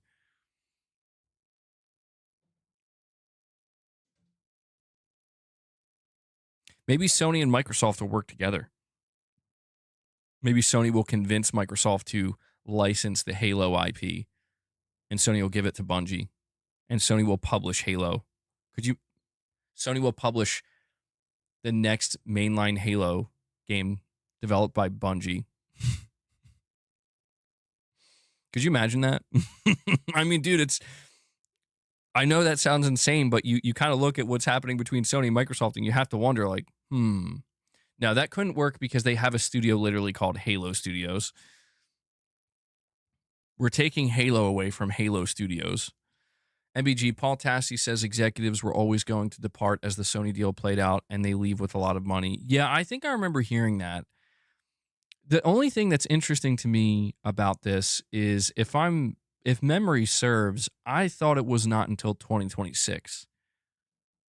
That's the year that I remember reading. Sometime in 2026 would be when something like this happens. But I don't know, maybe something caused maybe something happened to speed that process up. But yeah, he's leaving with a lot of money. There's no doubt about that. The golden parachute, as they call it. But, that's the name of the game, I suppose. Yeah, there you go. Garrett, you're saying they were going to leave after Marathon. He didn't make it. Well, you have to imagine he's getting less than what he would have gotten. I think the idea was if Marathon hit its milestones and delivered, he probably would have made a lot more. But, I'm sure he'll be just fine. Only in the corporate world can you fuck up that bad and still walk away filthy rich. God, man. How many other jobs can that occur in, We have Michael Lynch with a $5 super chat, and he says, I'm 1 hour and 20 minutes behind. I turned 50 today. Yay, halfway done with life. Silk Song looks great and is close. Yeah, I saw people were losing their minds over the Silk Song announcement. September 4th, I think they said. I never played the original. Apparently it's incredible. So maybe one day I'll get around to playing that and the sequel. Kind of glad I didn't, seeing the way people were acting with the sequel. I'm like, bro, I don't know. I don't want to deal with that, Bro loved his classic cars. Well, happy birthday, Michael Lynch. Turned the big 5-0. I'm not quite there yet. I hope I make it to 50. That would be nice. Pretty much a shadow drop only 2 weeks away. Yeah, that's kind of crazy. That's kind of crazy when you think about it. Like, I mean, there you go. Got the sun shining through. Got that natural lighting going on. MBG, this is Sony doing. You think this is Sony doing what they were going to do with Bungie? Well, I still worry, quite a bit about the Bungie situation because at the end of the day, I don't think Sony will walk away from Bungie and they will try to keep Bungie alive and supporting them as long as they can because it's their biggest investment ever. And, Sony probably is viewing the situation with Bungie right now as a long-term investment.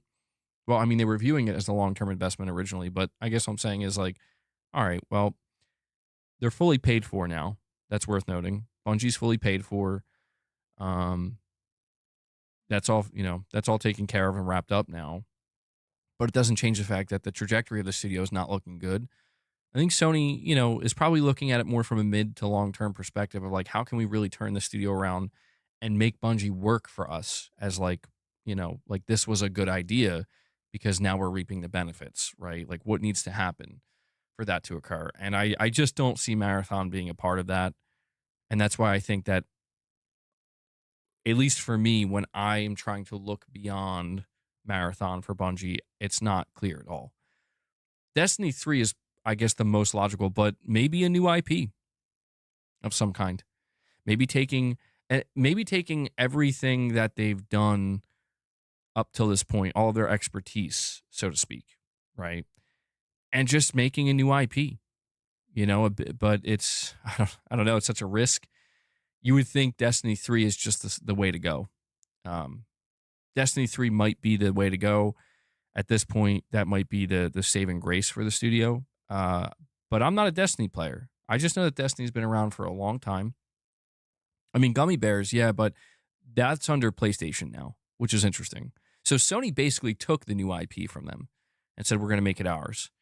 And I'm still worried about it because I don't know what that's going to look like.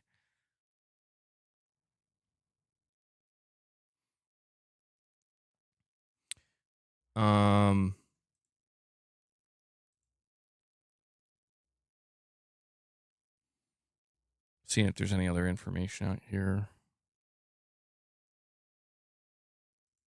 Let's see. Somebody says, as a huge Bungie fan who hates the direction that they've gone in, this can only be a good thing. Somebody says, let's effing go. All right. I mean, dude, this is it's interesting. This almost seems to be like something that's actually rejuvenating the fan base a little bit, which is crazy. But I guess it makes sense, It's been that bad.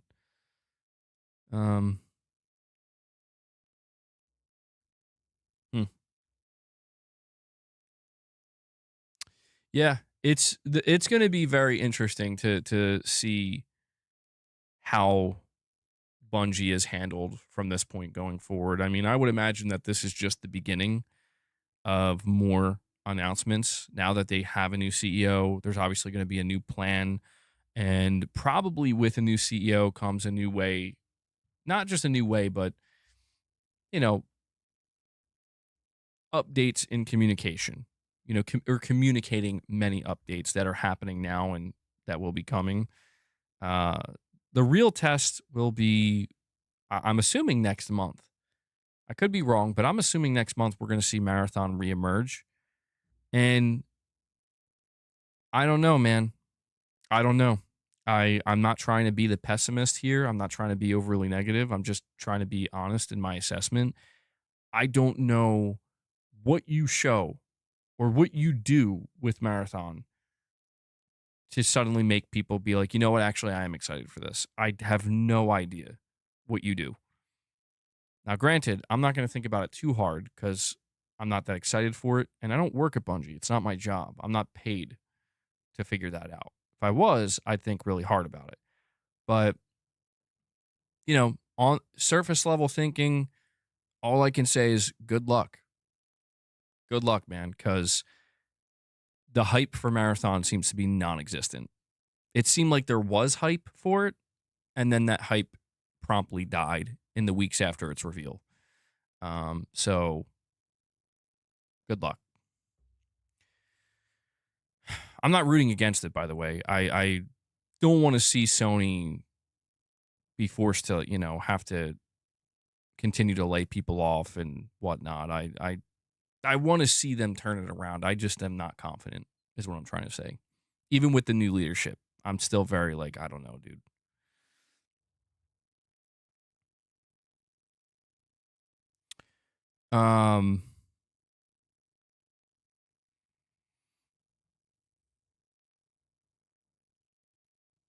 Let's see. They're remastering Marathon 1 right now. They did say they're going to go for like a darker aesthetic or whatever with some of the changes they're making in Marathon. Curious to see how that turns out. What if they just change the art style completely? That would be interesting. It won't change the foundation of the game, but a massive overhaul in art style can go a long way, I'd say. You know? Or if you're saying MBG Bungie needs to do a showcase exclusively for itself to change the narrative, and they need to show multiple things. MBG, I'm about to get banned. Please help. Why? What's going on?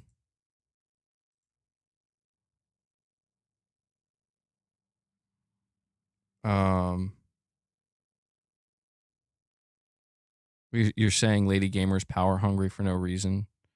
I'm harmless. Can you take a joke from time to time?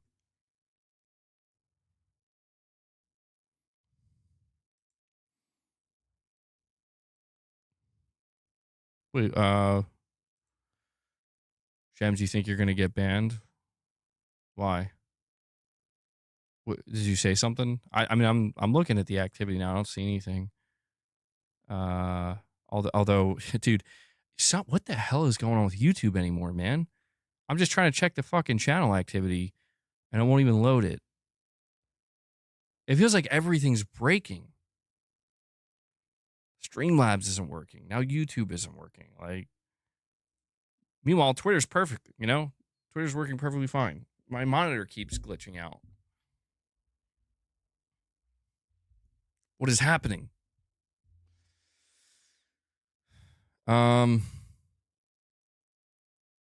Shems is screaming, help me. I'm just confused. I don't understand. Like, did Lady Gamer threaten to... MBG, he told me to calm down in the chat. All right, well, that definitely doesn't warrant a ban. But I guess the question is why.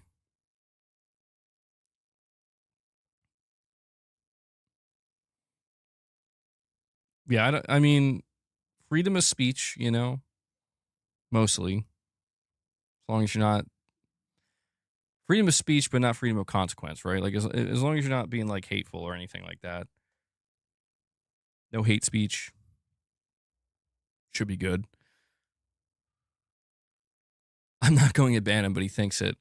Lady Gamer's getting in Shem's head. Shem's just like, no, don't do it. Don't do it. Don't ban me. Meanwhile, you have Early Bud in the chat saying, ban me. Shems is a little bit chaotic from time to time, from what I noticed. It's all good. No, not yet, Irfan. Not yet, dude. Listen, man. I think I have 20 out of 42 facilities 5-starred. So I still have quite a ways to go. Quite a ways. I'm going to keep going. I'm going to keep... I feel like I can't stop. I can't. Like, I'm... Uh-oh. I crossed the line, bro. For no reason, El Unico says, I second the Early Bud ban. For no reason, bro. Let me check his channel activity. Those were his only 2 messages in the stream. Ban me. And then the, what emoji is this? Wait, what emoji is that? Is there a name for it? Irfan says, keep on keeping on. I'm trying, man. Is it harder than Death Stranding 1? It's not harder. It's just a dancing emoji. It's not harder, at least so far for me. It's just it's more tedious, it feels like. Like, there's just way more to do. I don't remember it being this daunting. I knew it was tedious in the original game, or I remember it being tedious in the original game, but this is like next level. was like, bro, you want me to 5-star 42 facilities? What? And apparently some of them are kind of difficult. Everybody keeps talking about Mr. Impossible. MBG, you got a ways to go in Death Stranding. I feel like I've made good progress, though. Because think about this. Like, I was at 80 hours, and I think I had like 1 or 2 facilities. Or maybe even 3 5-starred at 80 hours. 20 hours later, I hit 100. I'm at 20 facilities. So I feel like I'm making good time. Right? I see Gaming Survivors going on a rampage. Gaming Survivors like, it's my time to shine. Mr. Impossible is a tough one, but the annoying one is the adventure. Well, I know you have to keep rescuing him. I think I've rescued him like 2 or 3 times so far, and I actually have to rescue him again. So I feel like I got to be getting close to the end for the adventure. Meet the Cheater, you're saying Mr. Impossible wasn't bad? Okay. It just seems like the last mission maybe is a bit daunting.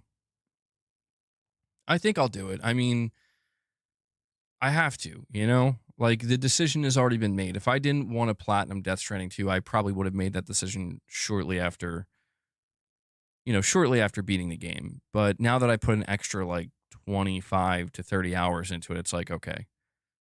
Like, why would I stop now? You know what I mean? It just doesn't make any sense. Yeah, I came this far. Corey, you're saying maybe Bungie could start a new franchise concerning a tribe of native Canadians having a chief getting prepped to fight invading Yankees. Corey, that's an interesting pitch for a new IP. It might stray too much into the politics, though. You know? Nah, I think it'll be great. What could go wrong? Do it, Bungie. Bro, can we take a second to acknowledge how the biggest thing that was trending yesterday with the PS5 price increase were people talking about Trump? And it's so funny to me because it's true, but like Sony basically says in their blog post, they're like, due to certain, ongoing economic realities and whatnot and struggles, and I'm seeing like, was it the governor of California like quote tweeting PlayStation's fucking post saying thanks Trump or some shit like that, and I'm like, dude, this is crazy. It's just so wild. Like, I don't know what's happening anymore, dude. Yeah, dude, Trump is taking all the smoke instead of Sony. It's just funny because it's like, well, this is a crazy turn of events that I would have never expected. You know, the day when Trump, when the president of the United States is taking all the blame, you know something ain't right. It does suck, though, man. It does suck. Newsom's all over that. No, I don't think anybody was surprised by the price increase, but still disappointed.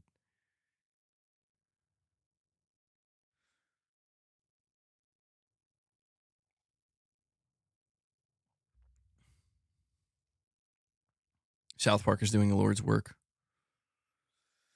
Meet the Cheater says, I'm a couple hours from platinuming. Did the 5 stars as I was playing. So when I beat it, I wasn't far from 100%. Ah, okay.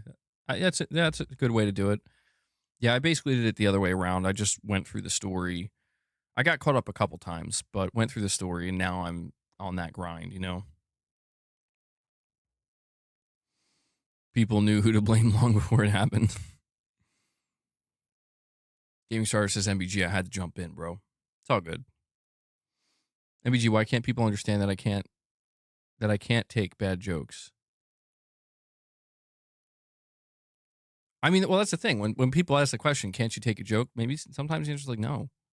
No, I'm not laughing. It's not funny. Stop.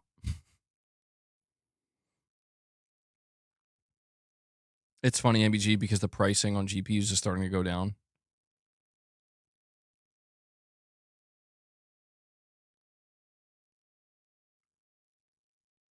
Shems, what was your joke bad? Did Shems say it was a bad joke? What's the furthest you got to getting a platinum, but you gave up? Oh, dude, I have some stories. There's two. There's two that immediately come to mind because you're talking getting to a point where I need one more trophy. I just need one more trophy and I get the platinum. The first is an old game. I think it may have been on Xbox, though. I can't remember. It was either, I can't remember if it was trophies or achievements, but it was this older game, Resident Evil Operation Raccoon City. There was this one trophy / achievement where they had this 4v4 mode, PvP 4v4, where you got like the good guys like Leon and Jill and Claire and Chris and whatever that you can choose to play as, and you fight 4 other human players that are playing as the Umbrella people.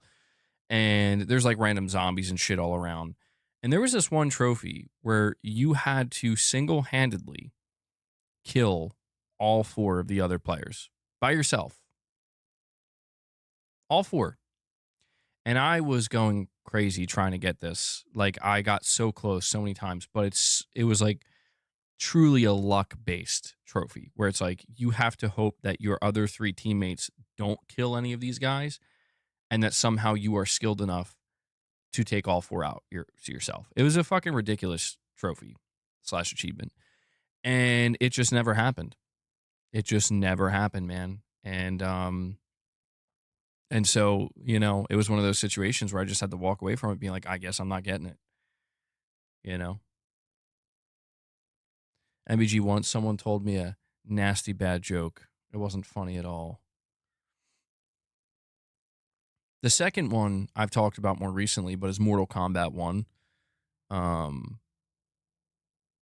mean, I played Mortal Kombat 1 quite a bit and enjoyed it, and I just have one trophy that I need. And I could go and get it, but I have to fight that there's like I talked about, it's like timed. There's like this mega boss battle or something that only happens every it only happens like every couple of months because it's treated like a live service game.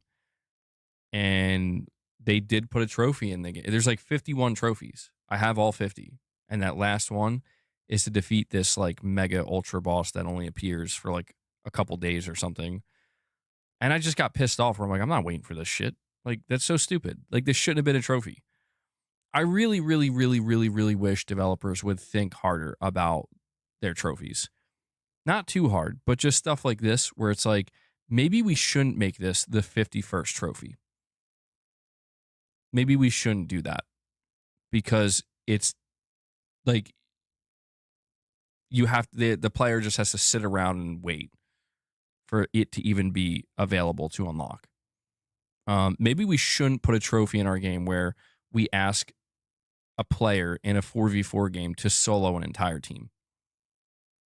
Maybe we shouldn't ask the player to 5-star 42 facilities in Death Stranding 2, and it should just be like 25.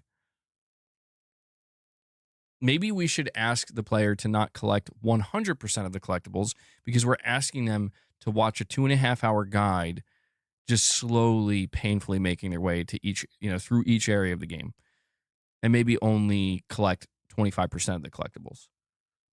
I feel like there's just certain fundamental rules and like foundational rules that studios should have to follow, like guidelines with trophies, where it's like, I'm not asking you to make them easy. I'm just asking you, to not put dumbass trophies in your game, or like ask something very stupid of the player.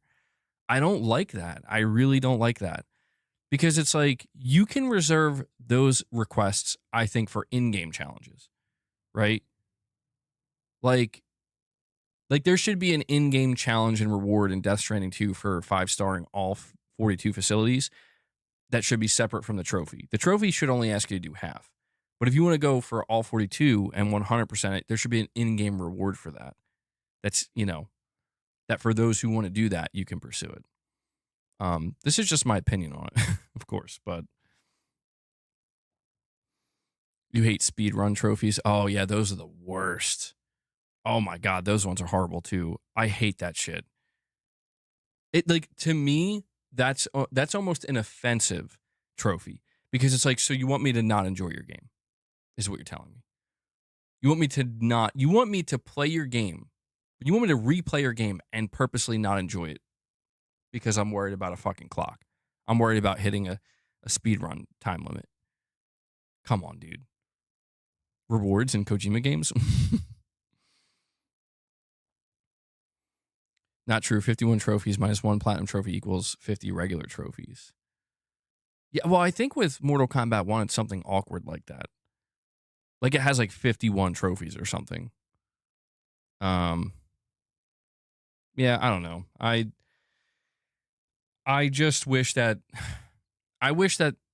developers would just consider the player who wants to platinum their game a little bit more. You know, that's all. Where it's like, do we really want to like kind of ask this player to, you know, to like basically borderline make the game unfun? Like, sometimes I feel like developers, they're like masochistic, or I don't think masochistic. They're like vindictive. That's the word, I think. They're like, I want the trophy hunter to suffer. If you want to get all the trophies in this game, I want to make your life miserable. Sometimes it feels like that, bro, where it's like, okay, like, I'm the person that's liable to play your game the longest and the most thoroughly. Why you got to make me suffer more? Come on, you know? Mortal Kombat Legacy Collection confirmed to have Mortal Kombat Trilogy, Deadly Alliance, and MK Special Forces. Oh, wow. Deadly Alliance. Huh. Gaming Survivor saying trophies can ruin a game. Trophy addiction. I do have one other story I wanted to go over with you guys here. You might find this interesting. Well, actually, I have a continuation of the Call of Duty story. I meant to read this a little bit earlier. There's a report here from Push Square, and it says, the hardcore Call of Duty community has had enough of the ridiculous skins Treyarch has put into Black Ops 6 over the past year, and now it seems the developer will finally take that into consideration for updates in Black Ops 7. Speaking to IGN, the associate creative director, Miles Leslie, clarified that the studio is aware of the backlash and has been discussing the matter internally. Touching on the purchasable skins, Leslie said the following, quote, we always try to make sure that we are trying to touch the... That's a crazy way to word that sentence, bro. Oh my God. He says we're always trying to make sure that we are trying to touch the widest audience.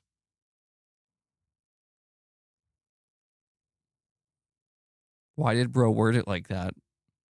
I've had the pleasure of working on Call of Duty now for almost 20 years, and we're constantly looking at ways to push into different audiences and fans. What the fuck is it?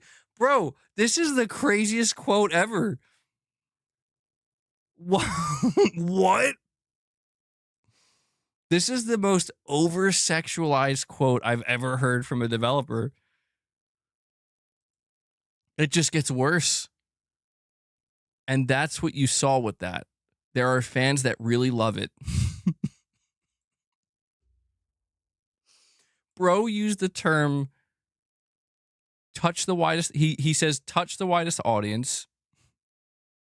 We're looking at ways to push into different audiences.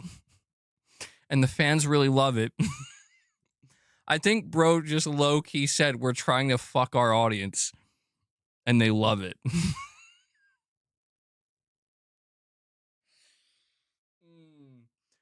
Dude, that's a wild quote. I've had the pleasure. We're trying to touch the widest audience, and I've had the great pleasure to push into different audiences and fans, and they really love it.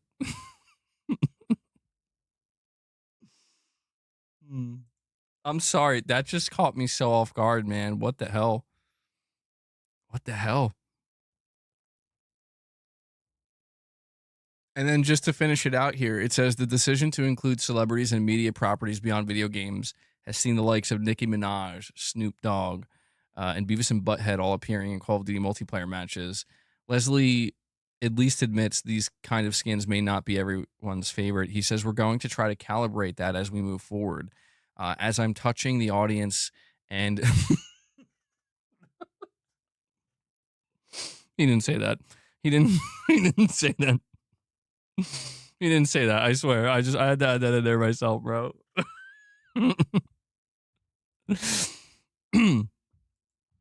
As we're touching the audience and bending them over. I'm sorry. I can't do this. I can't earnestly read anything that this developer's saying now, man. Canceled. Canceled, bro. All right, hold on. We can get through this. We're going to try to calibrate that as we move forward, and we take that feedback seriously. But again, we are trying to make sure that all the fans feel represented in the game, and figuring out that tight balance is something we're paying attention to. Okay, we made it. We did it. We made it through. What's bro trying to say? What's going on in this developer's mind, man? He's projecting. He's subconsciously projecting during these interviews. He doesn't even know it. Corey, I saw you mention something about Forza Horizon 6. There is this report from Push Square.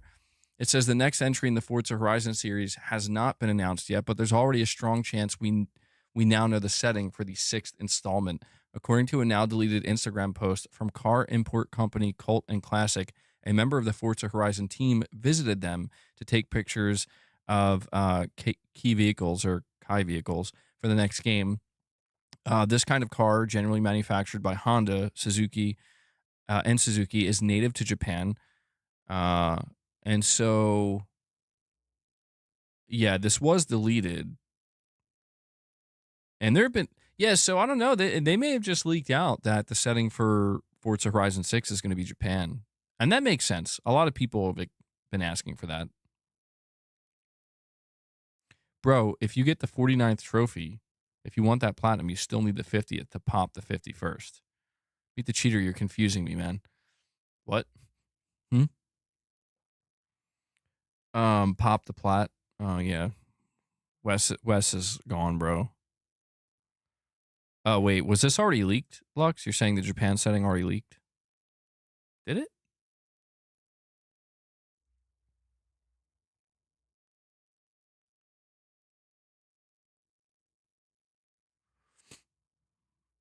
Well, I think what's safe to say, though, is that if it is set in Japan, people are going to be pretty excited about that. And also that this will probably be a day one PS5 launch. Which, yeah, dude, if Forza Horizon 6 is a day one PS5 launch, I will be there. And didn't Phil Spencer, didn't he say next year that you're getting a Gears game and a Forza game?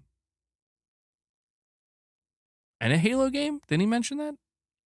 Oh, Meet the Cheater, you're talking to the chat. Is that a Days Gone PS5 disc on your shelf? Are those a thing? Don't look too hard.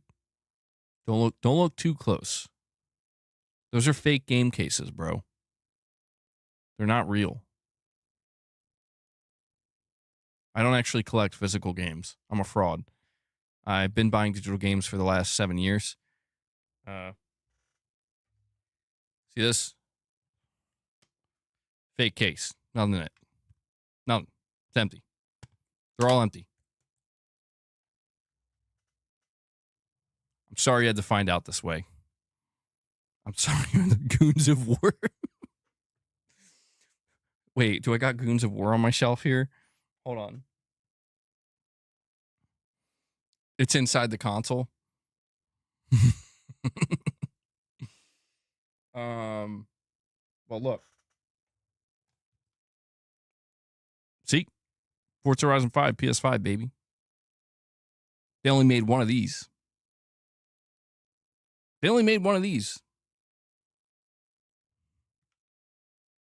You like that? Yeah. Why am I talking like that? It's empty? It's empty. I got fake games, bro. I got fake games.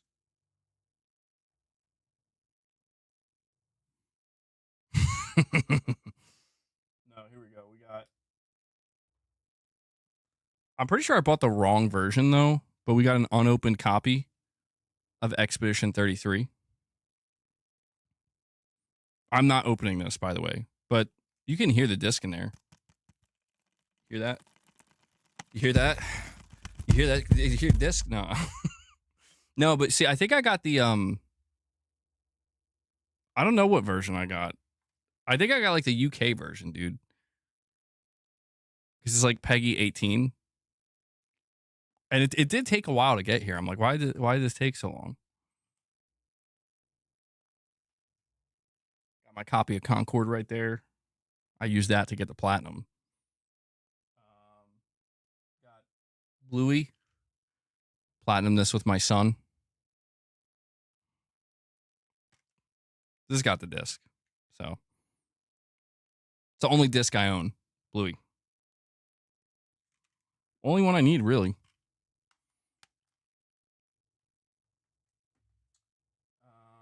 Oh, yeah. Check this out. Got Dead by Daylight Japanese version. I don't know why. Or Chinese? I don't know. I think it's Japanese. This is like for Japan. Look, it says for Japan only. See that? And this was like the only physical version they made. And it's like double disc, bro. It's like double disc. That shit's sick. I'm a little upset, though, because I thought this was unopened. Like, when did I fucking open this? I don't recall opening this. It's okay. It's okay.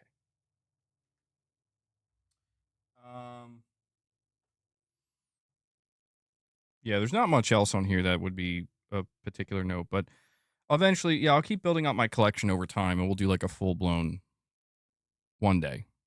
One day we'll do like a full-blown, you know, here's my entire physical game collection. Boss opened it. I don't know. I really don't recall ever opening that. I'm a little confused. I do have a couple games on. I have quite a few games on here that are unopened. Got my Astrobot there. That's opened up. But do a room tour. The missing discs from Boss's Belly. No, I just like to sometimes do this thing where if there is no physical version of a game, but I own it digitally, I'll get like a custom case made for it. I don't know how. I mean, I don't do it that often, but I wanted to do it for Days Gone, and I did it for Forza as well. Next one I'll probably do it for is Plants vs. Zombies. Because, dude, they're doing a physical... they're doing a physical version of Plants vs. Zombies for Switch, too. The remaster. They're not doing a physical version for PlayStation. Like, what the fuck, man? Show the custom cases. Well, those are the only ones I have right now. No, we didn't talk about James Gunn yet. We're going to bring that up in a minute. That'll be the final topic. Yeah, we talked about that. The Bungie CEO stepping down. You trade in games during generations for new games. But it's been a while since I curated a whole gen. No, I haven't seen Superman yet. Chase, are you asking how the quality of the game cases are? I'm not sure if that's what you're referring to. Like just the cases that I get.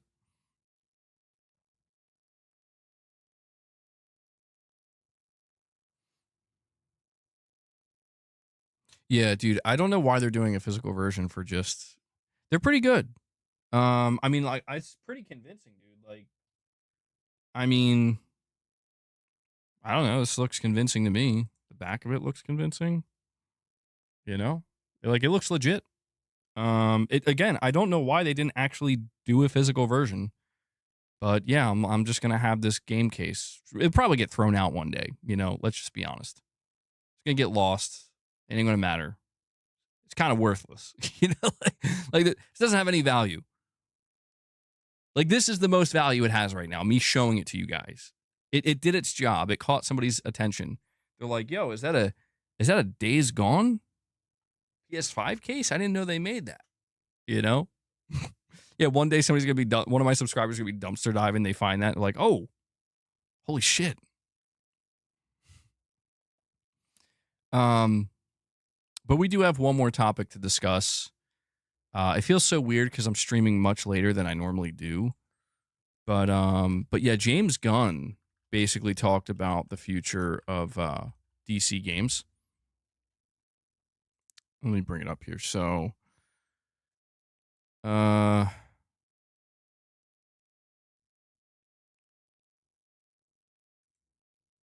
So DC head James Gunn teases new future for WB Games with some bigger things now in the early stages. DC Studios co-CEO and Superman director James Gunn says big things are in store for Warner Bros. Games, but it's going to take a while to see them come to fruition. The comic book bigwig spoke about his plans to expand the DC universe during an interview with Games Radar Plus, as Gunn, co-CEO Peter Safran, and the rest of the DC Studios crew plot a new course for the DCU shows and movies. The Superman movie maker says he has no plans to leave gaming out of the equation. There's been some slight movement on different things, Gunn said. We have a couple of little DC games coming out. I just want to say real quick, he says a couple of little DC games coming out. It's funny he says that because he's talking about the new Batman game. And dude, people are losing it over this new Batman game. I definitely don't think it's going to be little. People are like really... Corey, you're saying your SNES collection got lost in a flood a couple of decades ago? Ah, that sucks, bro. Shit. You think James Gunn is clueless? He changes his mind weekly. Well, he continues saying here, we have a couple of little DC games coming out, but we also have talked about, and in the early stages of planning, some bigger things. One thing in particular I'm excited about, but it does take time. There's been some changes in Warner Brothers games, and so we're dealing with new people. Those changes he's referring to have unraveled throughout the last year or so, and we already covered all that. But, generally speaking, he says Gunn and Safran shared earlier this year that it'll be a couple of years before fans can get their hands on the first DCU games, like the DC Universe games. And so, I mean... He doesn't really reveal what these games are, but I'm just kind of curious what you guys think of this, where James Gunn is essentially, I don't want to say taking over, but yeah, kind of taking over like DC games, not Warner Brothers games, but it's interesting because like apparently in this interview they do say that like we have teams like from NetherRealm, so they mentioned NetherRealm. This tells me that there's going to be like an Injustice 3, and it almost seems like they maybe want Injustice 3 to be tied to this DC universe coming up. But it seems like they want every DC game that's going to be coming out in the future to be tied to this universe.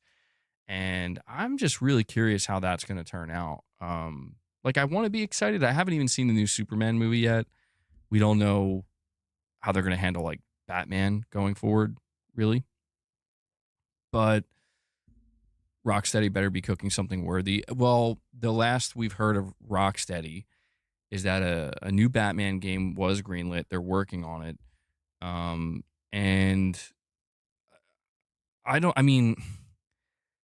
we don't know if it's going to be like a brand new game, like a Batman Beyond game, or if they're going to reboot the Arkhamverse, or if it's going to be like a remake of the first game, or a reimagining of some kind. So I'm not sure, but you would assume that Rocksteady is probably at the center. What I want to know is James Gunn, he says there's one thing in particular that he's very excited about, like a big thing that he's excited about. And I'm just curious, like, he has to be talking about what Rocksteady's doing, right? Like, he has to be talking about that, because what other studio would be working on something that would be considered really big in the DC universe? I'm not sure. I mean, Rocksteady, is like their biggest studio. I mean, NetherRealm's big. Do you think he could be talking about Injustice 3? Superman actors doing the Superman voice, he said. Oh, okay. I guess that would mean that they have some kind of Superman game in development then. Soy latte drinking Batman, no doubt. Soy latte, bro. That's funny. Which DC villain would you love to see a game of? I don't know. I'm not sure. I'm not sure, man. I'd have to like look through a list. DC villain. I'm not sure. Darkseid? That'd be pretty crazy. Well, I know they're making like a Clayface movie, right? Like a really dark Clayface movie. A bit Bane. Bane would be interesting. That'd be an interesting villain to make a game off of. You think he's going to ruin Batman? He works for Superman, but he'll have Batman making jokes nonstop. Well, if I understand correctly, they are making another Batman movie with Robert Pattinson in that universe, but there's going to be a second Batman. And I hate that they're doing this. Like that, it just confuses me, and it creates like inconsistency. They're going to make a Batman 2 because Batman 1 was so successful with Robert Pattinson. So I understand that. But apparently James Gunn is going to make a separate Batman that's actually part of the like new DC universe.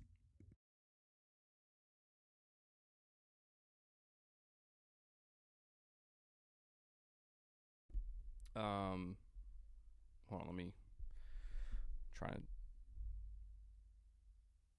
Can you guys hear me okay? I think it might be a little too... Hold on. Okay, this should be better. Sorry. Messing with the audio a little bit. There's chances that Batman 2 will link to the DC universe. Well, see, people have been talking about that for a long time, but if that was the case, then why would James Gunn say that there's going to be another Batman? You know? A Deathstroke game? That'd be pretty sick. Carl, you love the original Superman movies? It's the multiverse. Oh, no. Come on. Not more multiverse shit.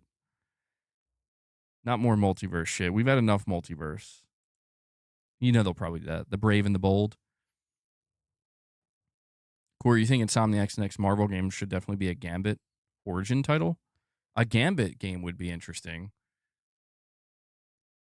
Apparently, like, that's Channing Tatum's role now. I'm still curious to see how Blade turns out with Microsoft and Arcane, right? Or Bethesda. I mean, I've always liked DC. I haven't seen the new Superman movie yet. But again, everything I've heard is pretty good. But I got to be honest, I didn't enjoy the Robert Pattinson Batman movie that much. I know that's like an unpopular opinion. People love that movie. It was okay. I just wasn't on board with it in the same way that other people were. Where I'm like, it is an accurate Batman, and I do appreciate that, and I like the aesthetic. There's a lot I do like about it, but I don't understand. It might just be me. Am I a Snyder bro? I wouldn't say that. No. So when it comes to the Snyderverse movies, I have to admit I did like that Batman, but people were like, that Batman's more like the Punisher, and I'm like, that's true. Like, it's definitely crazy to sit there in a movie and see Batman holding an M60 and then shooting a gas tank. Like, it's like, what the fuck is going on? This is a crazy Batman, bro. But it was also, I don't know. Like, I liked the aesthetic of the Snyderverse Batman. I think Ben Affleck did a good job as Batman. I do like Robert Pattinson's Batman to a degree. He's got, Robert Pattinson's Batman seems like one of the most accurate portrayals of Batman. I don't know. I'd have to rewatch it. I'm going to be honest. I have to rewatch the Batman movie and reevaluate it. But dude, there was like this, I'll never forget, there was like this one scene in the movie that had me fucking like dying laughing. And I don't think it was meant to make me laugh, but it was like that scene of Batman and Gordon, like, Jim Gordon, he's like trying to whisper to Batman, and he's like doing a Key and Peele thing. It almost turned into a Key and Peele skit, and I'm like, yo, is anybody else seeing this? And then you had that one dude who was like head of the police or some shit, or not the chief. I don't know. There's like, I forget the name of the character, but he had like this really high pitched voice, and it was just way off putting. You guys know what the fuck I'm talking about? And I was just seeing all this shit pop up in the movie. I'm like, this is just taking me out. Like, I'm laughing multiple times in this movie, and I don't think I'm supposed to be. Maybe there's something wrong with me. Maybe there's something wrong with me. But there was just some funny shit. I know I ain't just walking to the Batman slander. No, I'm not slandering it. I think it's a good movie. I did enjoy it. I'm not slandering it. But there's just, I don't hold it as high up as a lot of people do. But to be fair, like, when I look back at like the Nolan Batman movies, there are things that I missed. Like, I've watched critiques of those movies where there are things I'm like, oh wait, that actually is stupid, or that actually is bad, and I just didn't notice this stuff when I was watching these movies the first time. So like, basically, the fight scene in The Dark Knight Rises at the end between Bane and Batman is just like so bad. Like, if you look close enough, there's just mistakes everywhere, and even like the extras are just being like stupid in the background. And I'm like, I didn't notice that when I watched it. And now that I see it, I can't unsee it. And it's like, that's actually pretty bad. Where like Bane punches the pillar like for a fourth time and Batman's just nowhere near it. And it's like, why did bro just do that? It's like for cinematic effect, man. But yeah, I don't know. I think it would have been cool to get the one thing I was excited for. It was a flex. Yeah, it was definitely a flex. The one thing I was excited for with the Zack Snyder universe that was disappointing we didn't get was the standalone Batman movie with Ben Affleck. Like, that sounded like it was going to be awesome, because I liked a lot of what Zack Snyder was doing with Batman. I just think he needed to reel it in a little bit, where like he definitely made Batman, I think, a little too deranged. Where like, yeah, Batman is not the Punisher. He's definitely not mentally well, but he's not the Punisher. And I feel like it was leaning too close into like, you got like Psycho. It was kind of, if you think, I don't know. I think maybe in the future people will look back a little bit better on Ben Affleck's Batman and what Snyder was doing, because like he definitely was crazy, dude. Like, going after Superman like that, like just absolutely like, fuck you, I'm gonna kill your ass, is kind of funny. In a way, like in a way, it is funny where he's like, I'm gonna murder this alien. I'm gonna single-handedly try to murder this alien, this all-powerful being. And like, yeah, he basically just made Batman crazy. But I know it's from the comic, I know that, but you have to admit that the fight scene in Batman v Superman, when the warehouse fight scene, is like the most badass Batman I've ever seen, dude. Like, Spartan, is that what you're talking about, bro? You're saying it's a shame we'll never get a fight scene that good in the Batman movie again? I mean, some of the choreography with the fight scenes yeah, dude, that to me that's what got me excited about the possibility of like a solo Batman movie with like, with Ben Affleck having more scenes like that. That was crazy. It was crazy that at the end of it, he held up an M60 and blew somebody up. I still can't help but laugh, because it's just like, that's a crazed Batman, bro. But dude, it was so fucking cool when he like takes the bullet to the head. I'm about to bring that scene up right now, dude. I'm about to bring it up right now. Hold on. I might get a copyright, but I think I'll be able to take it out of the stream. So it's Batman v Superman warehouse. Yeah, all right, hold on. I'm gonna bring it up. I gotta see this again too.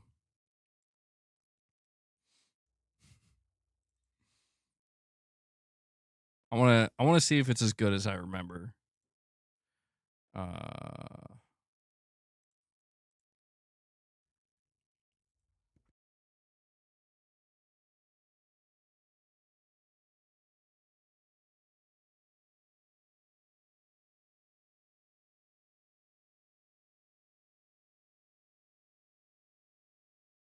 Before I play that though, we have a chat from Chaos Theory, member for 3 months. He says, Lego Batman movie is freaking hilarious. Also, when do you think we will see the newest Arkham Batman game? 2027?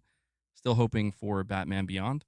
I'm thinking it might end up being Batman Beyond. I feel like that's an easy win, and people would love to see that. I'm thinking 2027 is too soon, though. I'm thinking more along the lines of 2029. give or take. I could see it a little bit earlier, maybe even a little bit later, but yeah, I think it's still many years away. Let's see. Make sure that, okay. It's still such a cool scene though, man. I understand why some people didn't like it, how like they think maybe Batman's too crazy, like too reckless, doesn't care if he's killing people. Like there's that one scene in this where he throws the crate at somebody and they smash up against the wall and you just see the blood splatter. It's like, yeah, that dude's definitely dead. I gotta ask about the scene right here though. Like, how does he take a bullet to the head?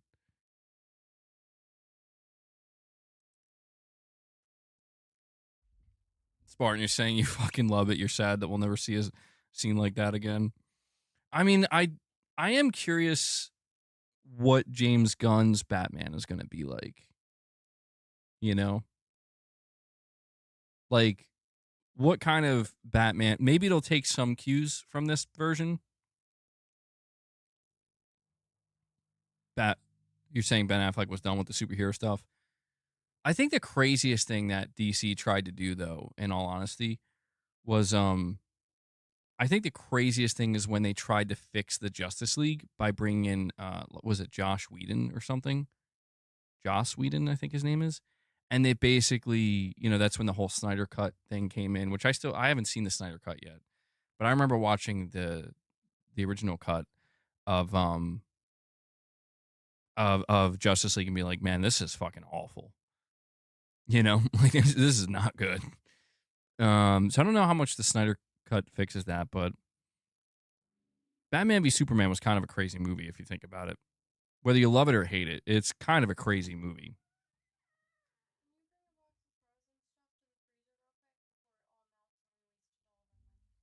Guys, hold on 1 second. I will be right back.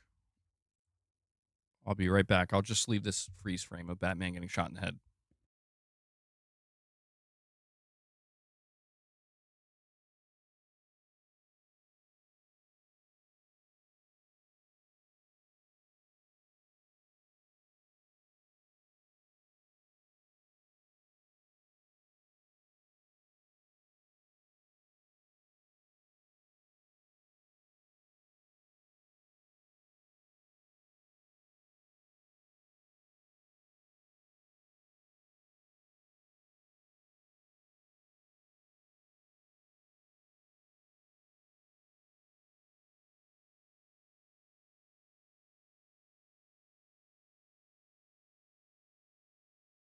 All right.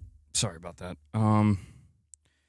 Yeah, I don't know, man. It'll be interesting to see what they do with Batman going forward. There's a lot of different directions that James Gunn could go in. The one thing I feel pretty sure of, though, is that whatever version we get, whatever version of Batman we get from James Gunn will certainly have to be different from, at the very least, Robert Pattinson's Batman. Because that we are getting. We're getting a Batman 2. But it seems like no matter what, James Gunn has plans to make his own version of Batman. So, you think Batfleck was based on the older, more brutal version of Batman?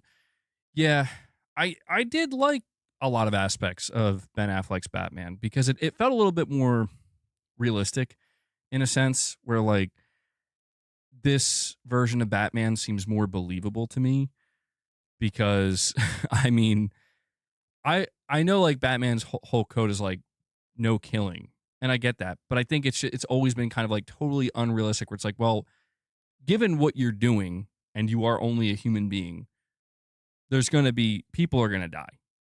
Like even if it's accidental, like people are definitely going to die. But yeah, then again, I don't know, man. It seems like they made I don't know, like Ben Affleck's Batman was like terrifying in the sense of like this dude's gonna break you in half. You know what I mean? Like, and that is pretty terrifying. To whereas I feel like when you compare it to maybe like Christian Bale's version of Batman was terrifying in a more traditional Batman sense of like, you know, through kind of just building up fear in you. Like he's just a man, you know, just Christian Bale, but he's gonna fuck with you, and you're gonna shit your pants before you're gonna knock yourself out. Basically, you're gonna run into a pole, running away. You just hope they don't make it campy like the Val Kilmer, George Clooney ones. Yeah, I mean those movies always have a special place in my heart because I grew up watching them. Like for example, I remember watching the George Clooney Arnold Batman movie. What was that one called? It wasn't Batman Forever. I remember watching Batman Forever as well. I like Batman Forever for me is a good one because I always enjoyed Jim Carrey's performance as the Riddler because I just like Jim Carrey. Batman and Robin. Yeah, dude, that one was crazy. Even as a kid, I liked it as a kid growing up. Where I'm like, oh, it's Batman, and Mr. Freeze and shit. But God, looking back on it, it's the worst. James Gunn said he is not interested in campy Batman. Digital dude Michael Jackson came to your house one time to use the bathroom. You're saying that so earnestly that I feel like there might be truth to it. Batman in most movies isn't terrifying. Affleck was genuinely frightening. You can clearly see why the criminal underworld feared him. Yeah. Yeah, it's tough, man. It's tough because, like, Batman, I think, is a very complex character that there's been so many different renditions of him and you can go in so many different directions. I think the Snyderverse had a lot of shortcomings, but I mean, I feel like to be honest, I feel like every cinematic superhero universe or whatever, for as many as there's always been shortcomings.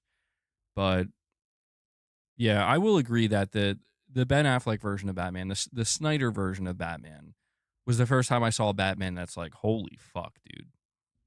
Like, I would not want to be in the same room with that guy. Like, and I feel like every version of Batman is scary in a sense. Well, not every version. I mean, we've seen like the campy versions of Batman.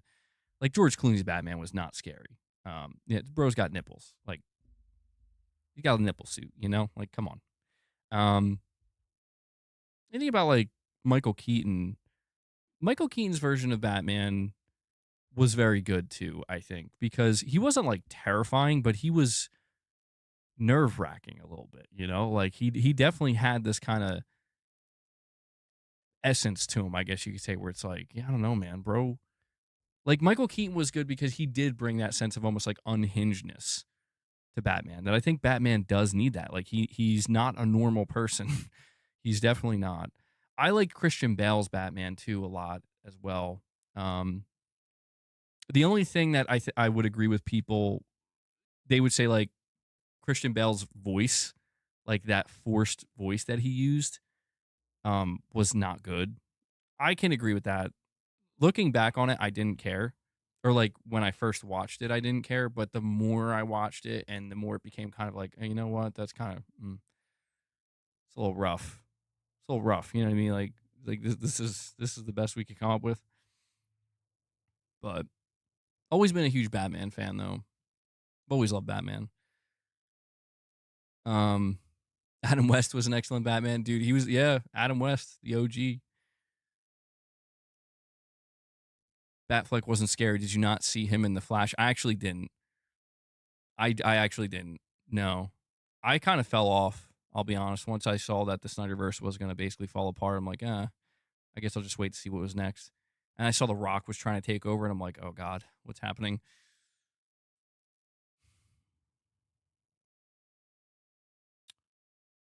The Nolan Batman movies are your favorite? He did come back to The Flash, but that movie didn't do so good. Yeah, what the hell was... I didn't watch that Flash movie. I mean, it was definitely appealing to me because of the Batman team up, but like I don't fucking know. I was like, I don't know what the hell's going on, man. The actor that they had playing the Flash was like a cult leader or some shit. I'm like, what is going on, man? What is going on? Yo, did anybody here ever play DC Universe Online? That's a little random. But to bring it back to gaming, I played a little bit of DC Universe Online a while ago. It was with my cousin, too. And so weird. I don't know. Played a lot of random DC games. They made him overdub that voice after finishing filming. Oh, did they? Wait, in every Nolan Batman film, they have him overdub the voice? Yeah, the Scarecrow is a cool villain. The Batman suit and the Flash will make you go blind. Wait, hold on. I gotta look now. Batman suit Flash movie.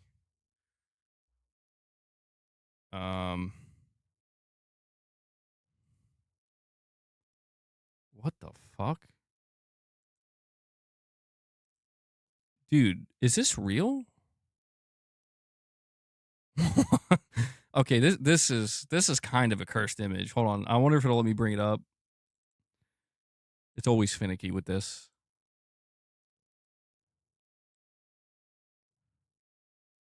It will. Hold on. Is this what you're talking about?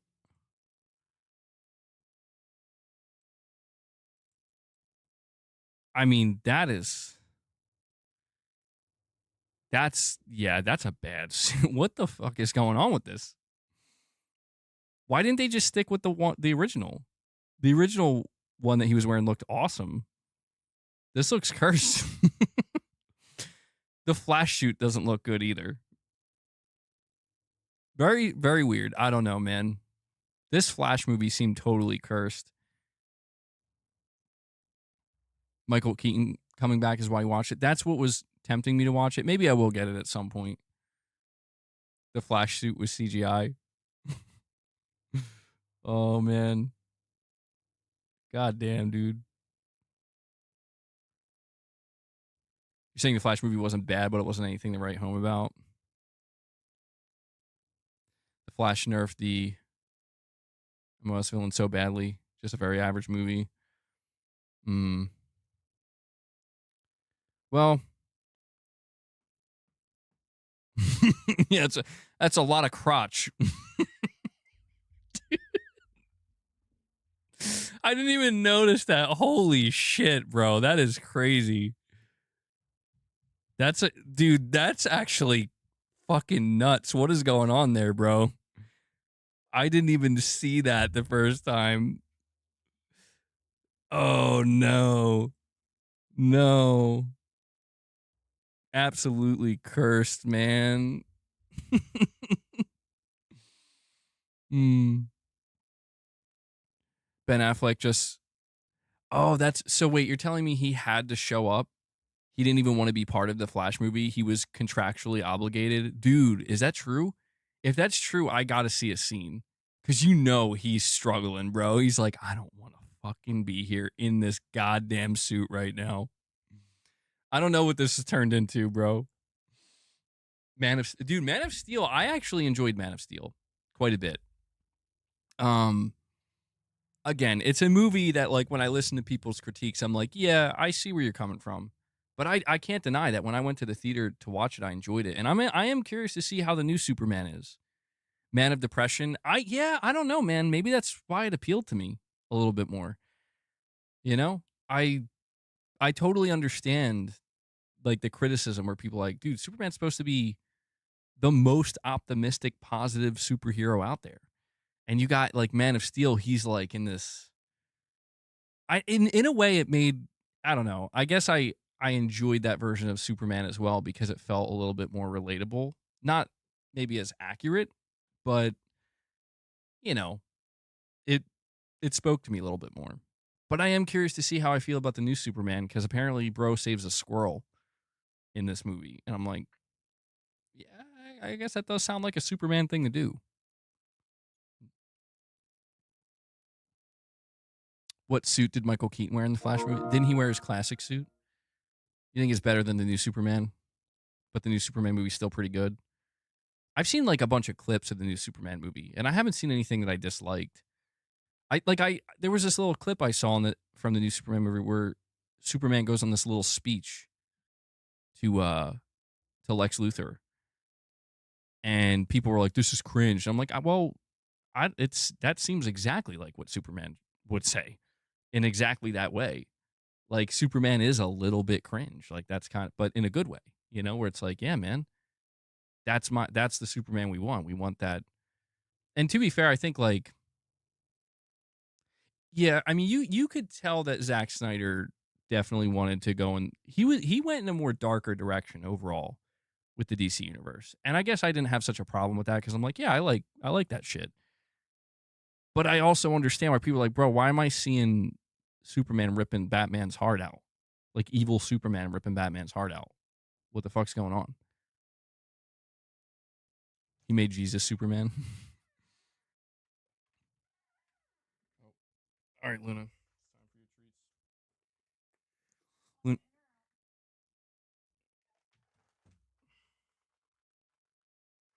Luna's a little bit late for her treats, but Christian, figuratively literal, you're saying Christian Bale in the Nolan trilogy will forever be my favorite. Yeah, I mean, dude, there's no denying those movies were great. And especially The Dark Knight. I mean, Heath Ledger's Joker. I know it's like,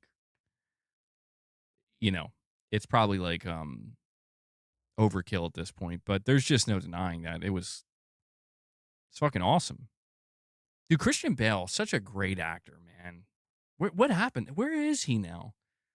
Does he do movies anymore, Christian Bale? He's such a great actor. Let me check.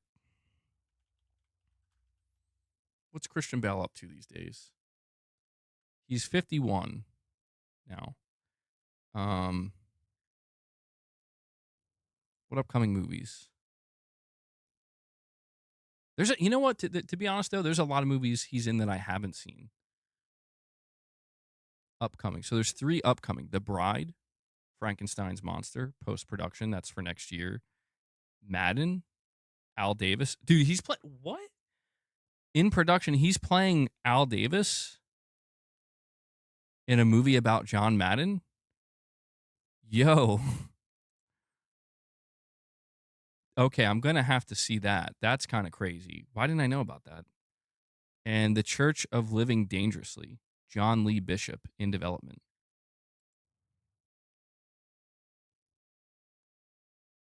Yo, hold on. No fucking way. What is this Madden movie? Is that Nicolas Cage as Madden? What?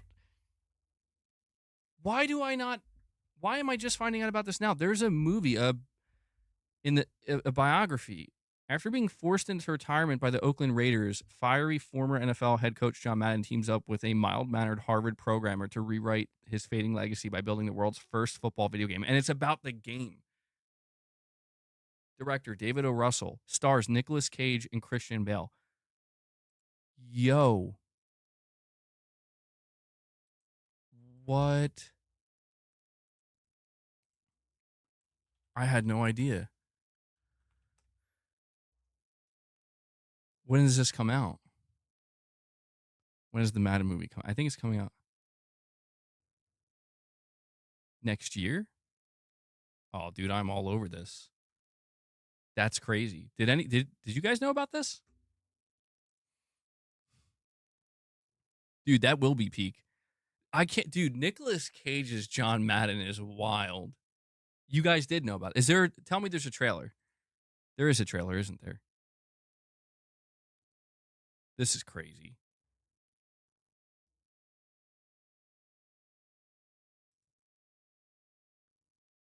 Oh, hold on. I don't think there's actually a trailer yet, but there's like pictures.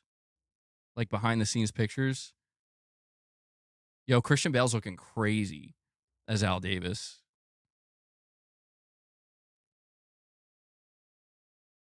Christian Bale's he's such a good actor. Look at this. I want to see if it'll let me bring this picture up too.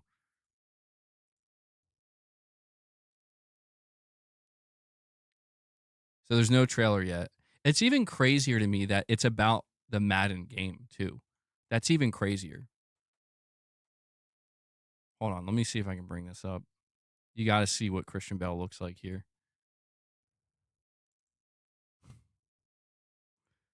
Dude, that's Christian Bale as Al Davis. apparently. Like, apparently, that's like a real image, apparently, like behind the scenes. Dude, Christian Bale loves playing roles like this. He loves trying to completely make himself look different and get totally immersed into the role. That's wild.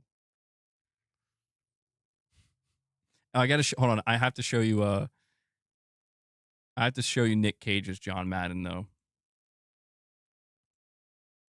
That might be even crazier.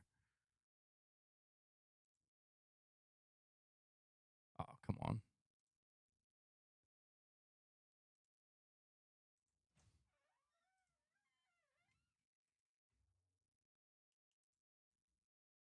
Luna, go.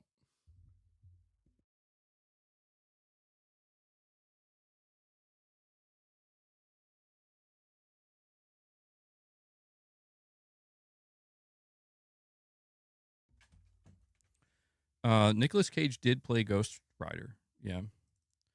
So here's Nicolas Cage apparently as John Madden. This is also, I think, behind the scenes. That's fucking crazy, dude. I can't wait to see this. That's wild. Is he going to be able to pull it off though? John Madden was he had such a distinct voice, and like, I'm really curious to see if Nick Cage can pull this one off, man. I feel like he's got the look mostly. But yeah, I remember seeing Ghost Rider.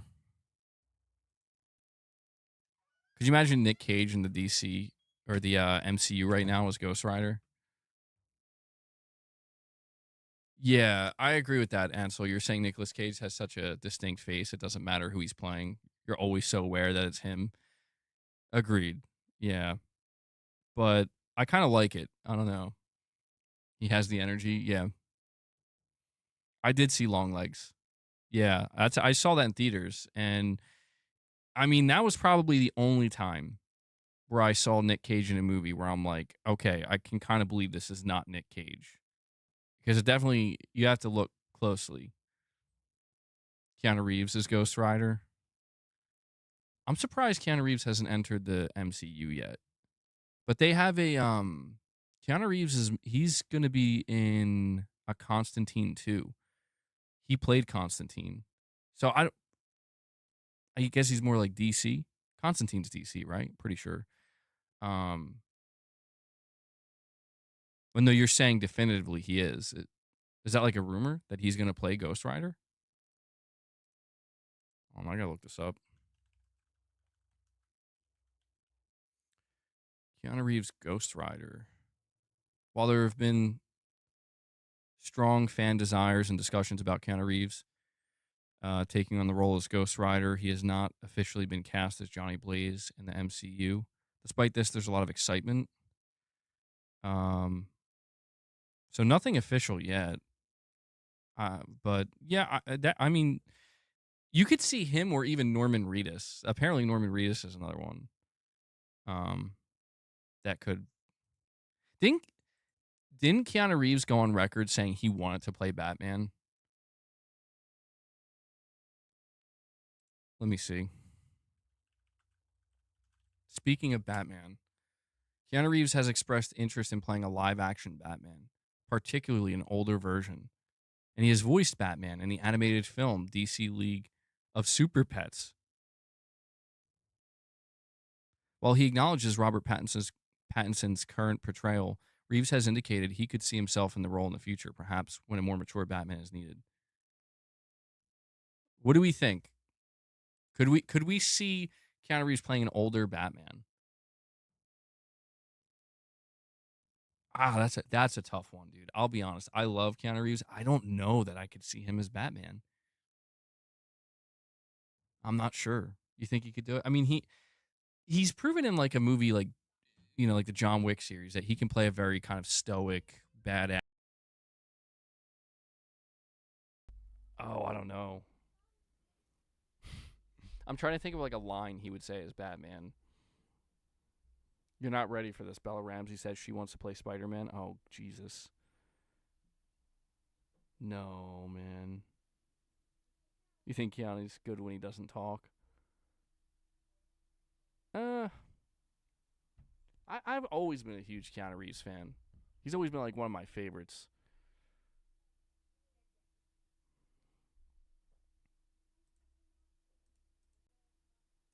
Sorry.